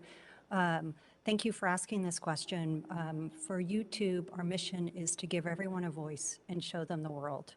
And as such, when users come to YouTube, they experience search and discovery of finding all types of content, But as a company, we do not prioritize profits over safety. We invest heavily in making sure that our platforms are safe for our users, and we do not wait to act. We put systems and practices and protocols in place that over time we have relied on when we need to adapt to the world around us. For example, we rolled out YouTube Kids in 2015 when we realized that those under 13 were trying to get on the YouTube main platform. We created a safe space for them on YouTube Kids. In addition, we are a transparent company. We rolled out our first quarterly transparency report in 2018. We continue to update that on a quarterly basis where we share additional metrics. We rolled out the violative view rate statistic earlier this year. We believe that being a company where responsibility is our #1 priority, where we are constantly trying to balance the freedom of expression with being responsible, is something that is ingrained in our DNA, and we're very proud of the work that we've done, but we know there's always more for us to do.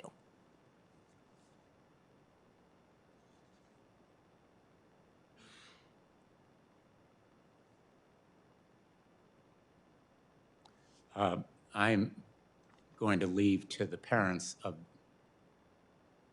America and the world whether or not they find your answers sufficient to distinguish you from Facebook. I know for sure, with certainty, that we need more than just, with all due respect, the kind of answers that you have given to persuade me that we can rely on voluntary action by any of the companies in big tech. And so I think you're going to hear a continuing drumbeat. And I hope that you'll be part of the effort for reform. I hope there will be release and disclosure. I want to read, in that connection, a text that just came to my staff, and I haven't had the opportunity really to review it myself, but I'm going to read it. It comes from one of the families whose story I shared anonymously. Quote, "I've watched the entire hearing. I just heard the senator refer to our experience. Mr. Beckerman is lying that her experience is atypical. That is not true. My daughter's TikTok feed was inundated with suicide ideation videos, self-harm videos, and anorexia videos because she was feeling depressed and searched for videos on this topic. Then every time she opened the app, there was more. She could have been feeling better, but these videos brought her down again and inspired her to spend hours making her own similar videos. I also just want you to know that she is an honors student, athlete, president of her student council, and all-around great kid. Mr. Beckerman's testimony makes me so angry." I say that with all due respect, but I just want folks watching to know that we're not taking at face value what you've told us. And I certainly want to give you an opportunity to respond, but you and big tech should know these messages are the real life experiences that people are relating to us. As we go to town meetings, as we talk to them on the phone or by email, that's what we're hearing. That's why you're here. And I think there are a lot of questions still to be answered here and a lot of contentions to be disputed and a lot of work to be done in real action, real reform, and I hope Congress will do it. So I would give every one of you an opportunity to make a closing statement if you wish or not, and then we'll conclude the hearing. Ms. Stout? Chairman Blumenthal, thank you again for the opportunity to appear today, and I would Absolutely agree with you that voluntary measures are not adequate in and of themselves, and we've never suggested that voluntary regulation is the way forward. We want to partner with this committee and with Congress on what those regulations should look like. And we, as I wrote in my testimony, believe that Congress's role in pushing forward regulation in this space is absolutely necessary. So thank you for the opportunity to talk to you today about how Snapchat has been prioritizing and will continue to prioritize the safety and well-being of young people on our platform. We do see this as our highest priority order, and we will continue to press forward. Thank you. Mr. Beckerman. Thank you, Senator. This is one of the most important topics for all of us, particularly as parents, as tech companies, and as Congress to address. We all have a responsibility to protect our teenagers. None of us can do it alone. It can't just be on the parents.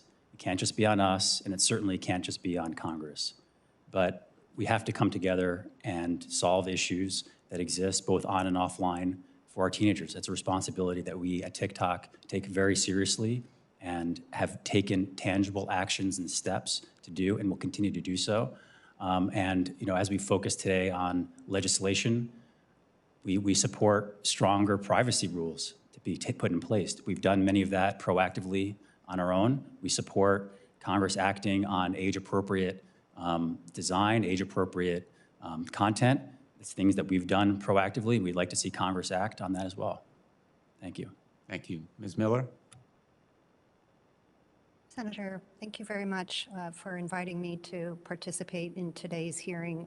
I'll just close by saying what I said at the top in my opening statement, which is that there is no more important issue than the safety of kids online. And I am personally committed, our executives are committed to working with you and other stakeholders to make sure that the experience that kids have online is one that is healthy and enjoyable. I very much appreciate the concerns that you and your colleagues have shared with us. We will continue to work to improve and earn the trust of parents and kids and all the other stakeholders working together in this important space. Thank you very much. Well, I thank each of you for being here today. I hope you have grasped the sense of urgency and impatience that many of us feel. The time for platitudes and bromides is over. We've seen the lobbyists at work. We've seen the millions of dollars arrayed against us, and I think we're determined this time to overcome them. And I hope that we'll look back on this hearing as a turning point, along with others that we're going to continue to hold in this subcommittee. So I thank you for being here today, and this hearing is adjourned.